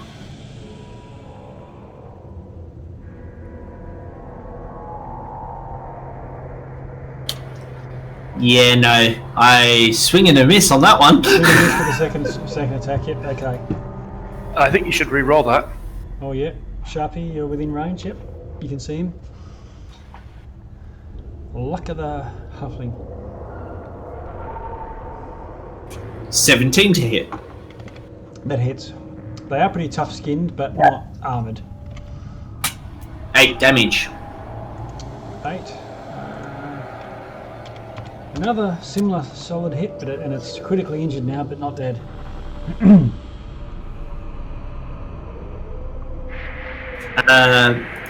Bonus action, I'm going to second wind. Okay. Cletus. So Cletus will kind of look through Mortel and see the Nothic, and he'll try and blast Nothic to death with his 2 Eldritch Blasts. 2 Eldritch Blasts, go for it. A 20 and an 18 to hit. Both of them hit. And that's 28 altogether. And if he's still alive, oh, he's dead. Okay.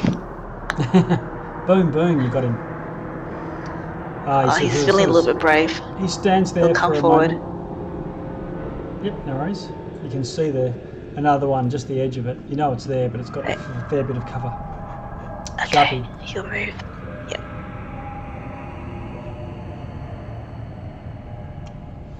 Shoppercles, what do you want to do?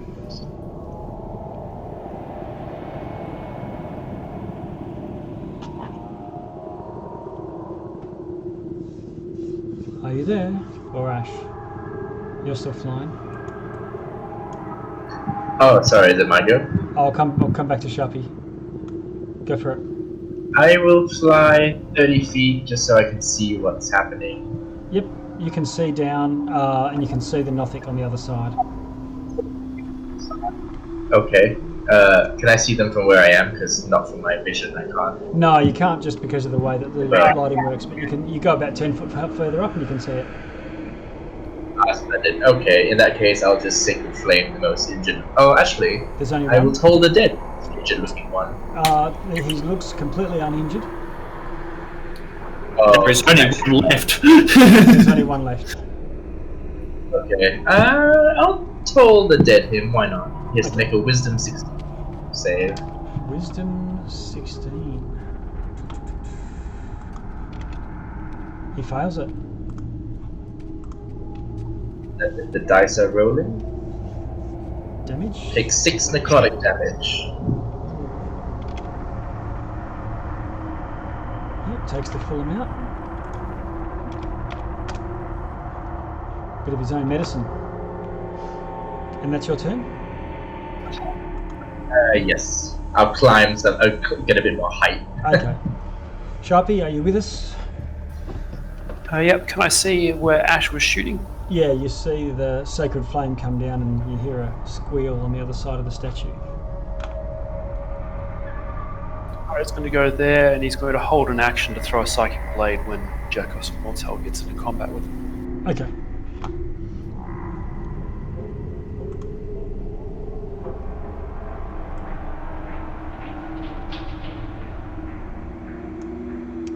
Okay, he backs away and looks at you, Mortel. You need to do a Constitution saving throw.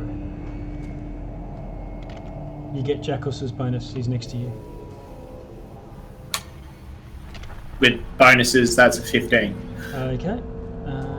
You pass it, and although you feel queasy, you fight it off.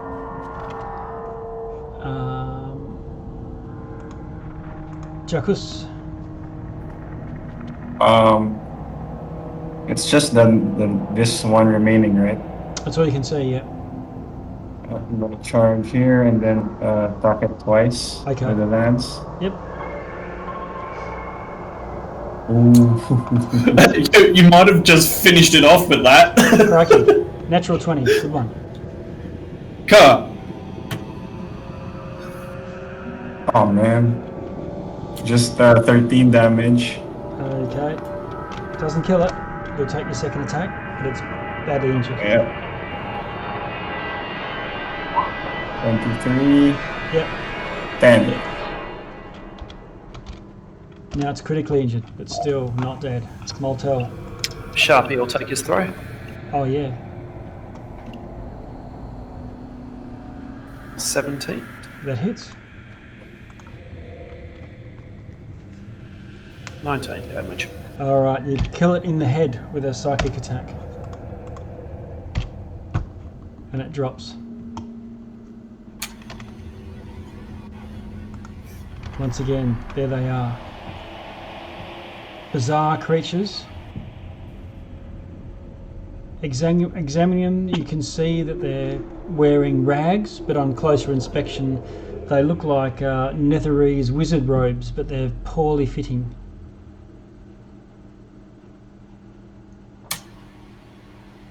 That's concerning. There was the diary that said they were turning into abominations or I think undead horrors. this might be it. That could be what they turned into. If only we knew how much time we have left. How about we hurry? Yep, can Cletus take the corpse that he wants to get ready for step 7, which is to use the ashes of a corpse. Can he get enough, like chop off enough meat off the dead Nothic to prepare for the step 7? Yep, what, like take a hand and... turn it to Yeah, ash or because something? it just says ashes of a corpse, so I'm assuming, yeah. Yep, you can take a hand and turn it into ash later. Nice. Yes, thank you. Okay, We'll do that. alright. And then you pick up the pace and hurry on to the tower that you saw in the distance. How are we for potions of healing such in this party? Out of curiosity. We got 2 superior potions of healing Very good. that we found. One regular. I think, should I cast one level 1 cure wounds on Village? It took a bit of a beating. She would It's up to you, Ash. thank you for that. Yeah, I'll cast cure wounds on her. I don't have any potions on me.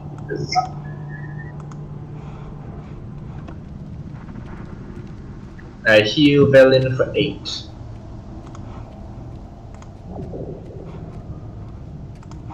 Okay. She says, I owe you one.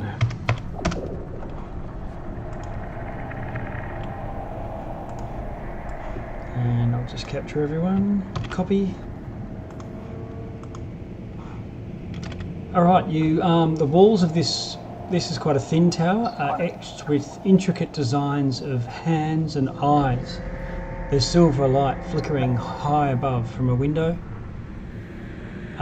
From that window, a large carved eye animates and blinks, looking around. It looks like part of the tower's roof is missing, like it's been crushed or snapped or something, but there's no rubble around, oddly.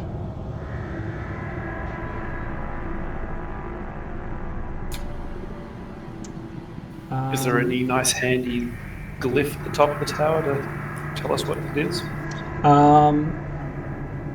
Velin tells you this looks like the Tower of Divination. All right. That's my school. Apparently. Yeah, it's your clan now.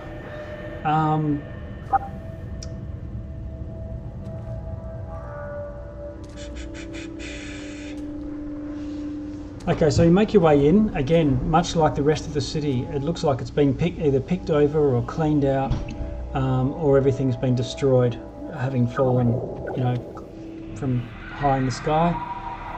Large gashes in the roof allow you to see when you get to as high as you can get to up the top of the tower. There's large gashes in the roof, and you can actually see the icicle festooned roof high above you of the great cavern. In the middle of this room, there's silver light emanating from a 3-foot diameter glass orb.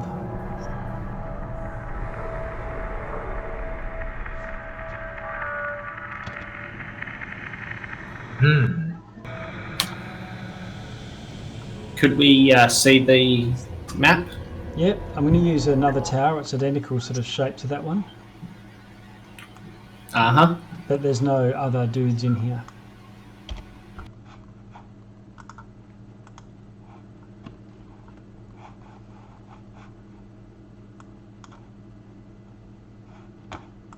So this is the one with the hammer, but it's the same size as it, so I'll just use the same map. But instead of a hammer, there's this 3-foot orb. I'm assuming people are sort of still a fair way away.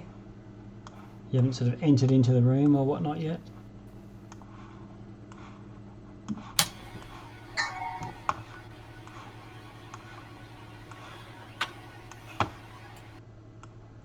Oh, I want to ask Velin something. Yep.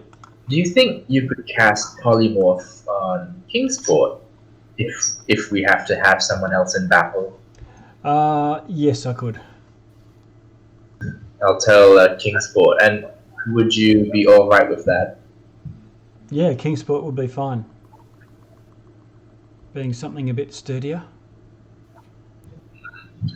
Oh, I'm also trying to think of ways to keep Kingsport alive if we have a pitched fight. Can he hide in the bag of holding or some other thing for a short period? There's only a certain amount of air in a bag of holding, so that you do start to suffocate after a time.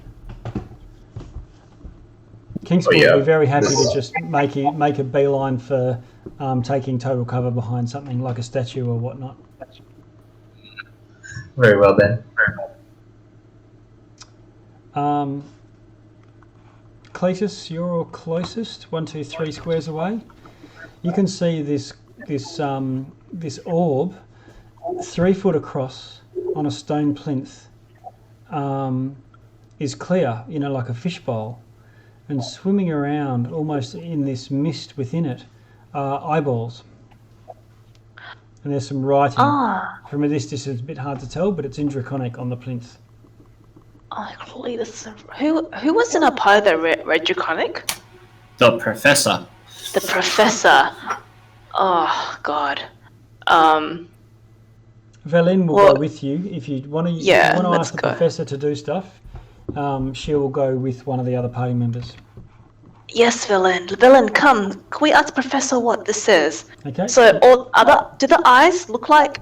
It's just eyeballs. Yeah, they're just floating and they're sort of moving around like goldfish, just bumping into the sides or into each other and going backwards and forwards. Are we talking like one set, or are we talking like a few? Yeah, like about 10 or so. Oh, okay. Well, this is curious. And What does it say? She translates for you. It says in Draconic, "Ask and we shall find." Ooh. Ask and we shall find. There was a theme with each tower being a different school, right? Yep. What was this tower? This one's divination. What's divination?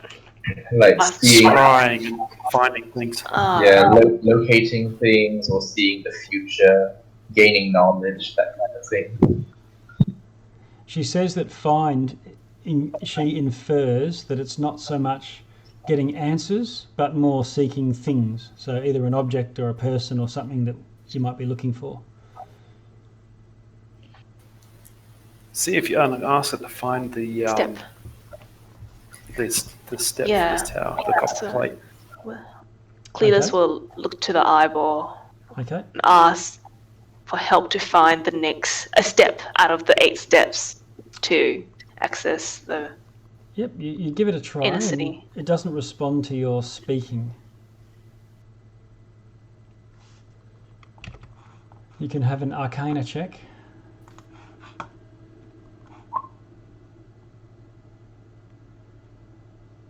A 14. And I rolled a 19 for Valin to boost your DC. So you think that, thinking back to that at the Hag's Tower, you probably need to touch the thing, put your hands on it, and then do some sort of activation. Okay. Cletus will walk up. He will touch his hand on the orb, and he'll think, and at the same time say aloud what he's looking for, which is one of the steps. Okay. Right. So the sphere goes cloudy. You can't see the eyeballs anymore, and completely black. And you close your eyes, and you start to get a vision, and you get a location. And I can mark it on your map, but the top half of this tower that broke as part of the fall and fell through another part of the city. And you know where that is. I'll mark it on the map when you get out there. Oh, no. So the plaque for this tower is actually not in this tower. It's in another. You'll have to go to look for it. In the Princess is in another castle. yeah, it's God. it fell through the roof of the observatory. Okay. Well, You know where it is. That's pretty we know where it is, so You start to eyeballs feel are. you start to feel a pull, and wincing back the pain, you need to do a saving throw. Unfortunately, you're a bit out of range of Jacuz. I know. Ooh. Constitution.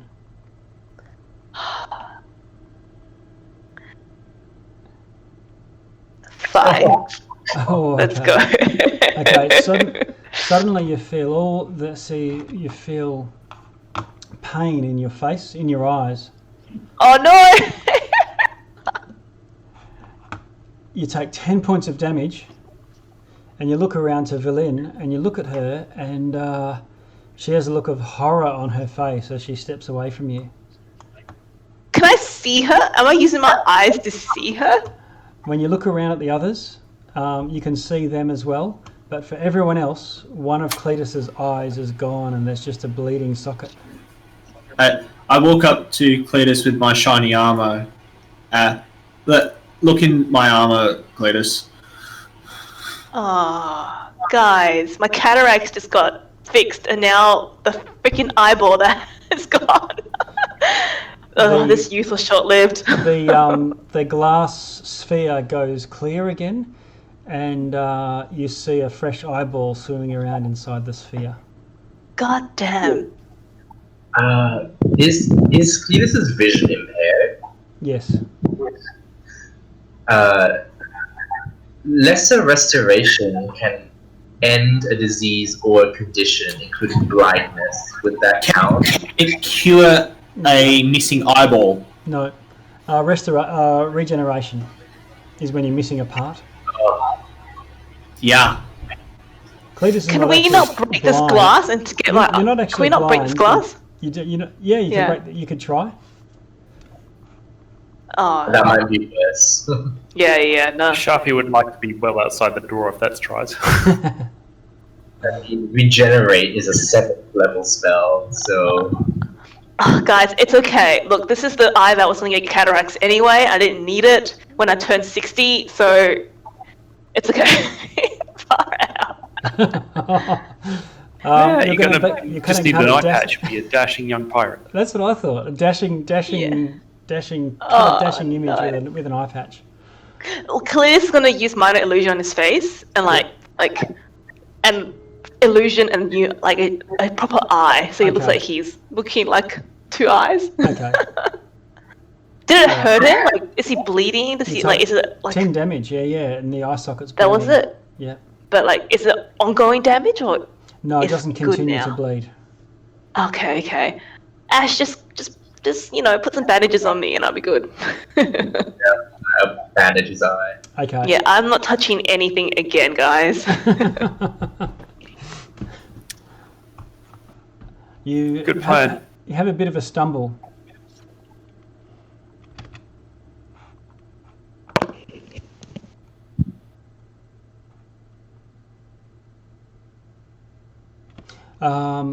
Shall I move? Are you moving out of this area?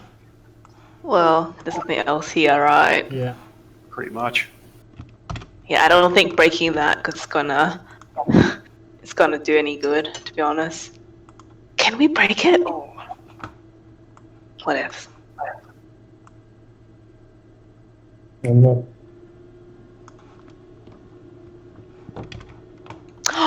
Jakku's had the hammer. He has trauma. Oh. near that thing. I might lose my eye. No, true. Okay. Okay, so what I'm doing here. You can borrow my hammer if you want. No, I'm good. And I'm just drawing freehand.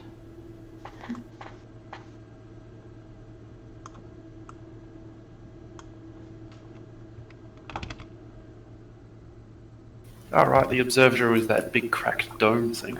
Cool. No, it's the pointy one next to it. Whoops. I just want to say, from this tower and the last tower, Cletus has given up an eye and some memory of his lover. You guys better step up. Sorry, can't. Too short. Talk about taking one for the team. Yeah. So you know that over there, just at the limits of your vision, in the twilight, there's another tower, which is the observatory. There's a glowing rune on that too. Let's go check it out. Okay. Is that where Cletus's vision is leading us? Yep. Yeah. You pass one. Hang on, I'm just updating your time. Whoops.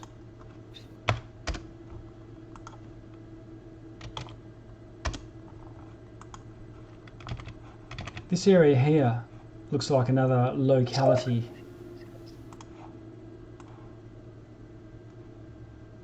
You walk straight past it. Oh, okay, good. Let's go. Let's say we're back here. And there's this circle in the ground with all of these benches in it, like a well. There's a sign and it says the Wellspring of Answers.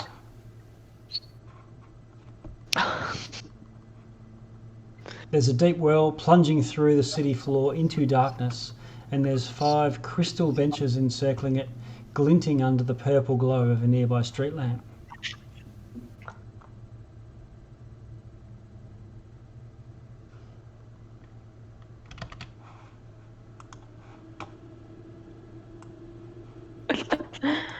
Toss a gold coin in as we walk past. Okay.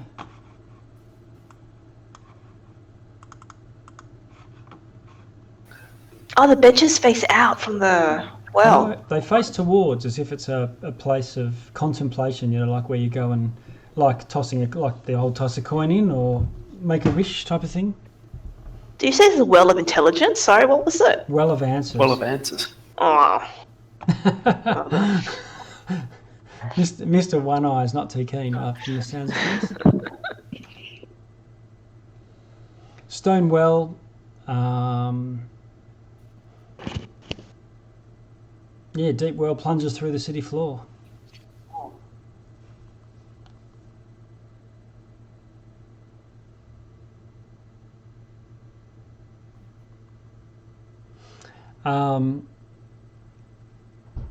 These look like meditation benches, place, contemplation.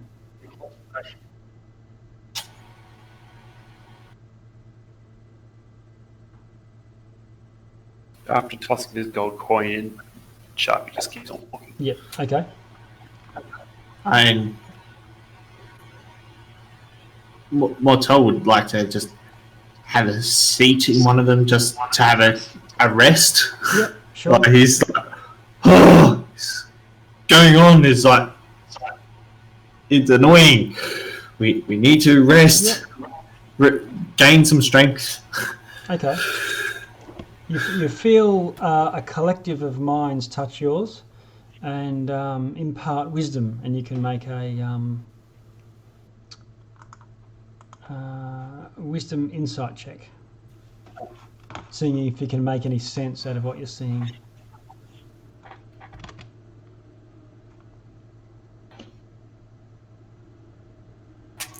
That's an 18.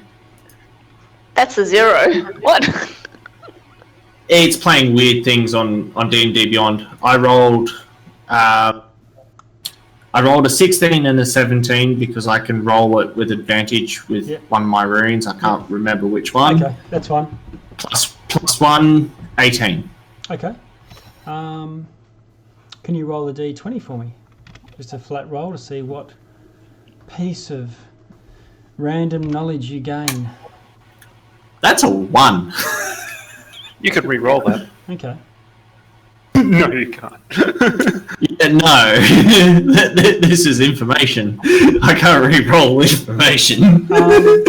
You learn that the commander of this city, the ruler of the city, is Irialathus. I think you know that already.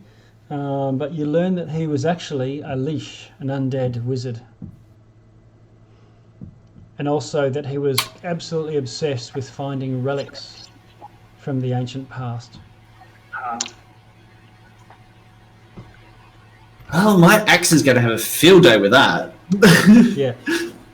Good at hitting leashes? Yep. Okay. Yeah, I would have imparted the knowledge I learned with everyone else. Yep. Okay. It feels to you as if this collective consciousness which is touching your mind is coming from down the well. Scary. I'd like to just peer down the well and see what I can see. If I see Motel do that, I want to send the drift globe down the well to light up whatever's down there. Yeah, okay. It can go 60 feet down. Right. You'd have to go and I'll paste to get you guys on here.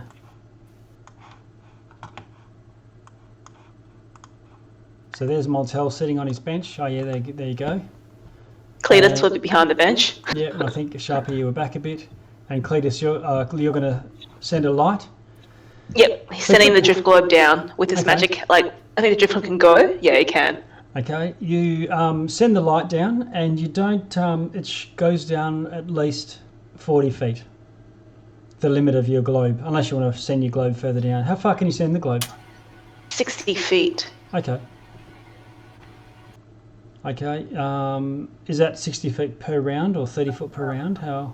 Oh, it's just 60 feet, just maximum. Right, but how fast can the globe move? I'll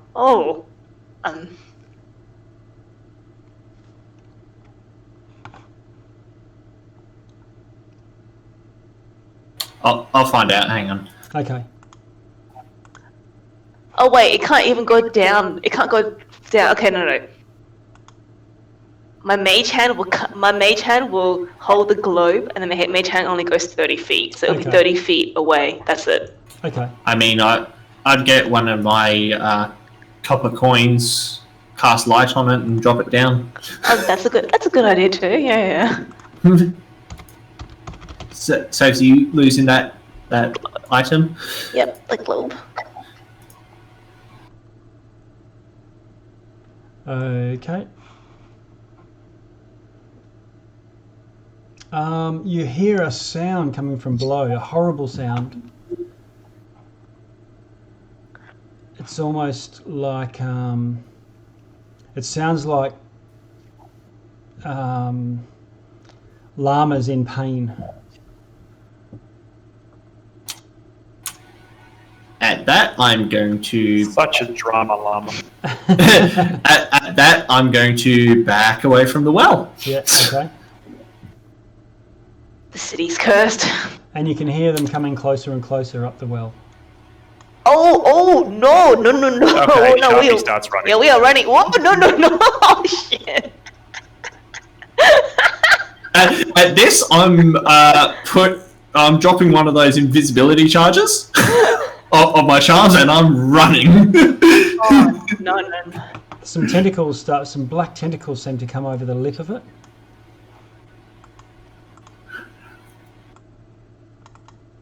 Whoops, there you go. Some sort of Cthulhu-esque horror is coming up from beneath the well.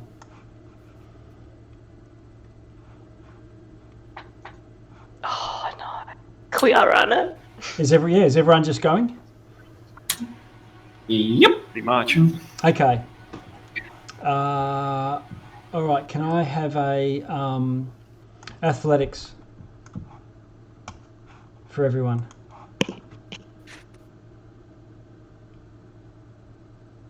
Be a group check. Jakus, you don't have to roll. It's your dog that rolls. Oh, okay. Alright. I'll take Ice House Athletics. Or otherwise, it's just strength. Yep.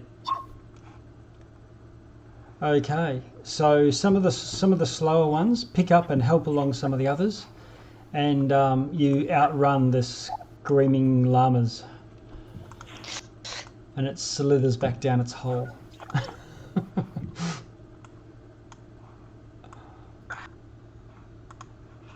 All right. Well, there you go. You got a free piece of information there, Moltel. Sharpie can see that thing, right? Yeah. As he's running away, he'll spend an action to form a psychic link with it. Oh, no. Sharp, are you going to lose your mind?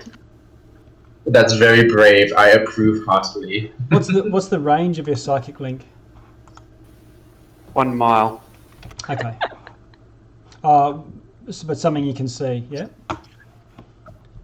Yeah, I have to be able to see them to start it. Yeah. But the range of it is 1 mile once Yeah. I've started it. And to see them, is there a range on that when you do it?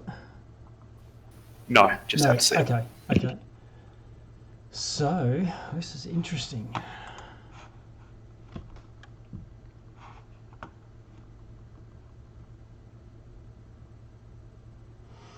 Okay, it seems as if you're connecting with many minds simultaneously. Can you roll a DC 15 insight check to see if you can make sense of it? Piece of cake. All right. So you gather that what this creature is, or was a cadre of mages.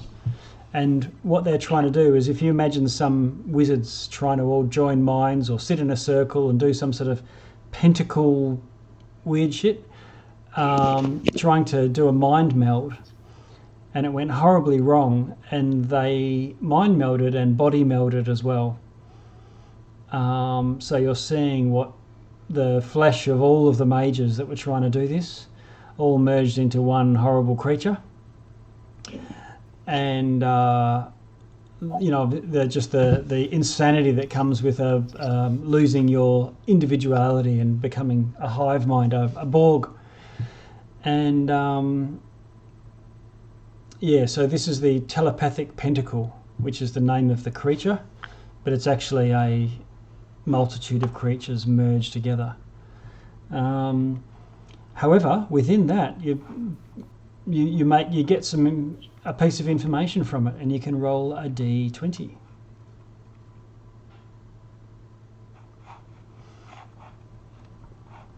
$12.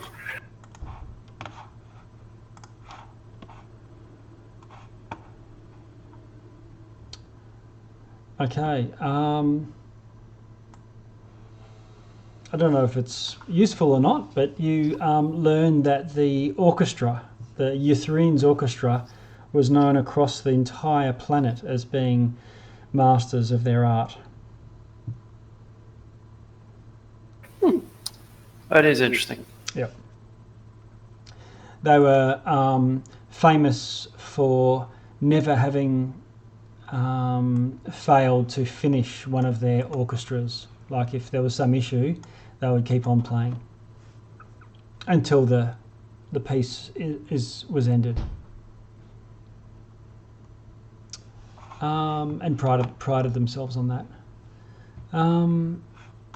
However, I'm going to move us back to a happy place.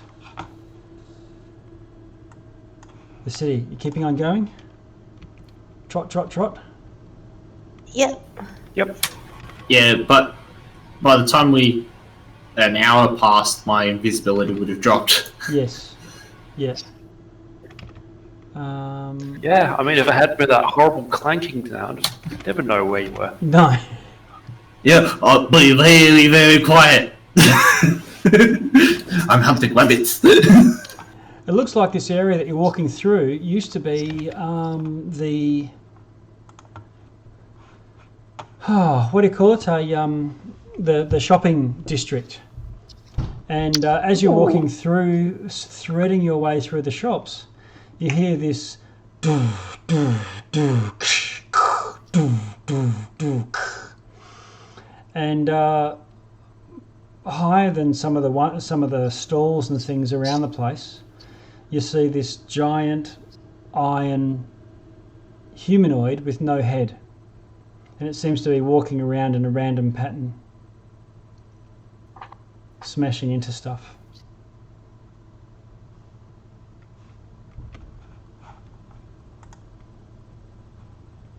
A lot of the shop fronts and stalls and things are mangled and trodden by this giant metal construct.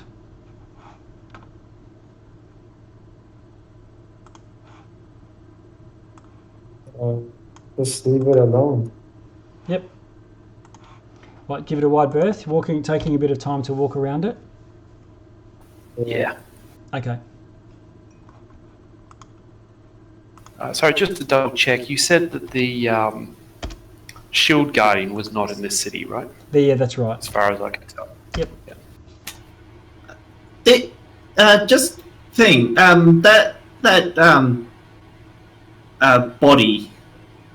Yep. Did it look like that massive head that we found in the ice caves? Yes, that head that was bigger than Sharpie would fit. Huh. Well, at least we found the body. Not sure how we're going to transport that, but it's yeah. Okay, no, not happening. All right. So you continue. You give this thing a wide berth, go all the way around. Towards the other end, the southeastern end of the shopping district, you can see some sort of glowing. Obviously there's still some glowing magical stuff going on down there. Can't see what. You'd have to head in that direction, or you can continue on your way to this tower. Sharpie, you're in the lead. Sharpie's just going to continue on to town. Yep. Okay. So you scooch around that area there, and you end up at the tower that Cletus is certain contains the plaque from the Tower of Divination. It's in here, for sure. It's this tower is conical rather than tall and slender like a lot of the other ones, and it's held upright, relatively upright, by a ring of arched buttresses, but it's sort of drooping over to one side. And there's expressionless humanoid figures standing in silence around it. These blue guys. I'll show you what they look like.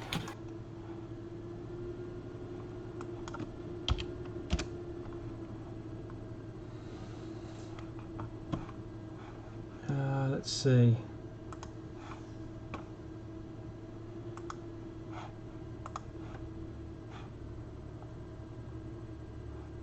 Oh,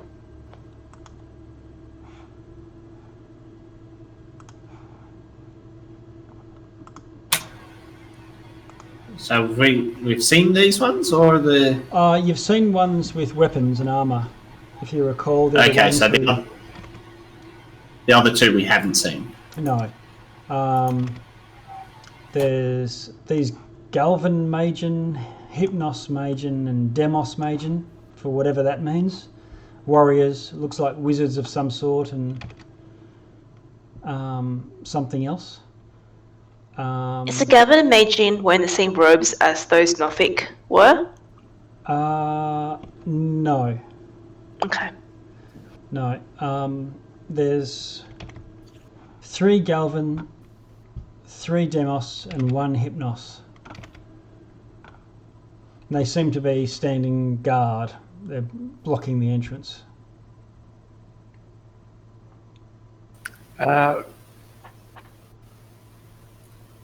Is there enough room, like a Sharpie, to try and sneak through? Or are they just completely blocking the place up?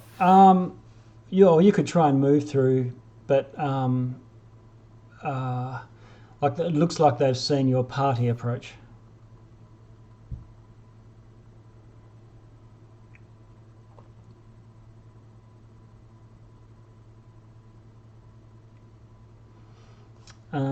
Are you... Yeah, so Sharpie, you hear a voice in your mind. That seems to be part of the course right here. Yeah, and but it speaks. It speaks. What brings you to the observatory? It speaks in a sort of emotionless voice. We wish to retrieve a piece of the Tower of Divination. It broke off and was smashed in here. By whose orders and authority do you come?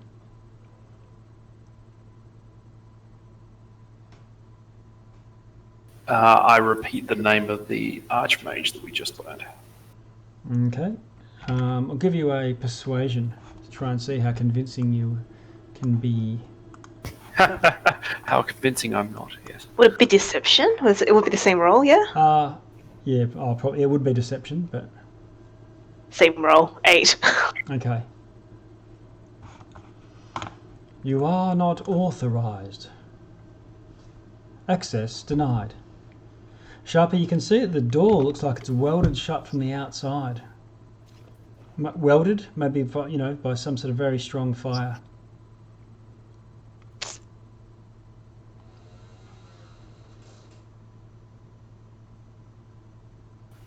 All right, guys. Ideas? Is there like a window on the in the tower that we can access instead of the doors? Not that you can see. Cletus can't see much anyway.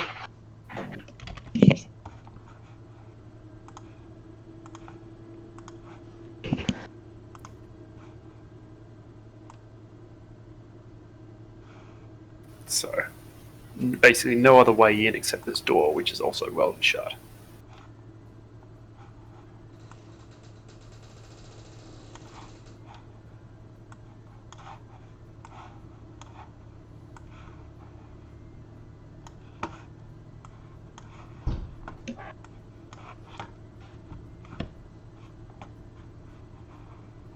Maybe we could do that sickening radiance combo.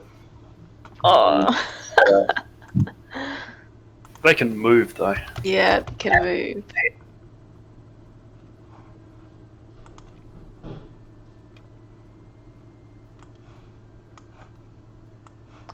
Well, do we want to force our way, or we need to get in the tower? Should we try again? I mean, some of us have survived. Is there any other way in? It looks like whatever ways in, if there were, have been blocked up, and even the door looks welded shut. Velin, with your spells, do you think you could get in through a welded shut window or some such? Oh, eventually, but we need to clear away this chaff.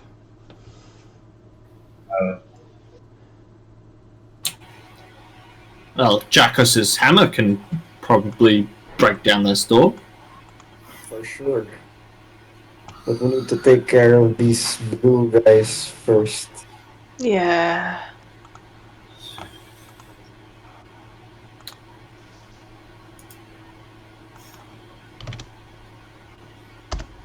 It's Yeah. 11:15. What do you think? Let's call it here and discuss a plan through the week. That's a good idea. So there you are. You can see there's a bit of a dead garden. It looks a bit green here, but you know how it is. Some bushes and things. There's a low wall. You can see the 6 defenders plus the 7th leader of some description. Threads and Kingsport are to the back. I guess Velin will be much similar. And we'll leave it at that point. Sounds good. Yeah, it's probably better to have threads for this. Yes. The 7 Because people. if you do get into fisticuffs, there's quite a few foes, so it could be a while. We'll close out here next week. Time-hearted Mother Earth awaits 1 week for thee. All right, that's good. See you all next week. Absolutely. Thank you. Anthony, do you have a dog? Can you hear it drinking? Yeah. Yeah. So. I wonder what that sound was. Oh, that was me having my coffee. No, he's just come in, strolled through, and border collie Kelpie cross. Aww. It's a good dog. Yeah. Cute. You should put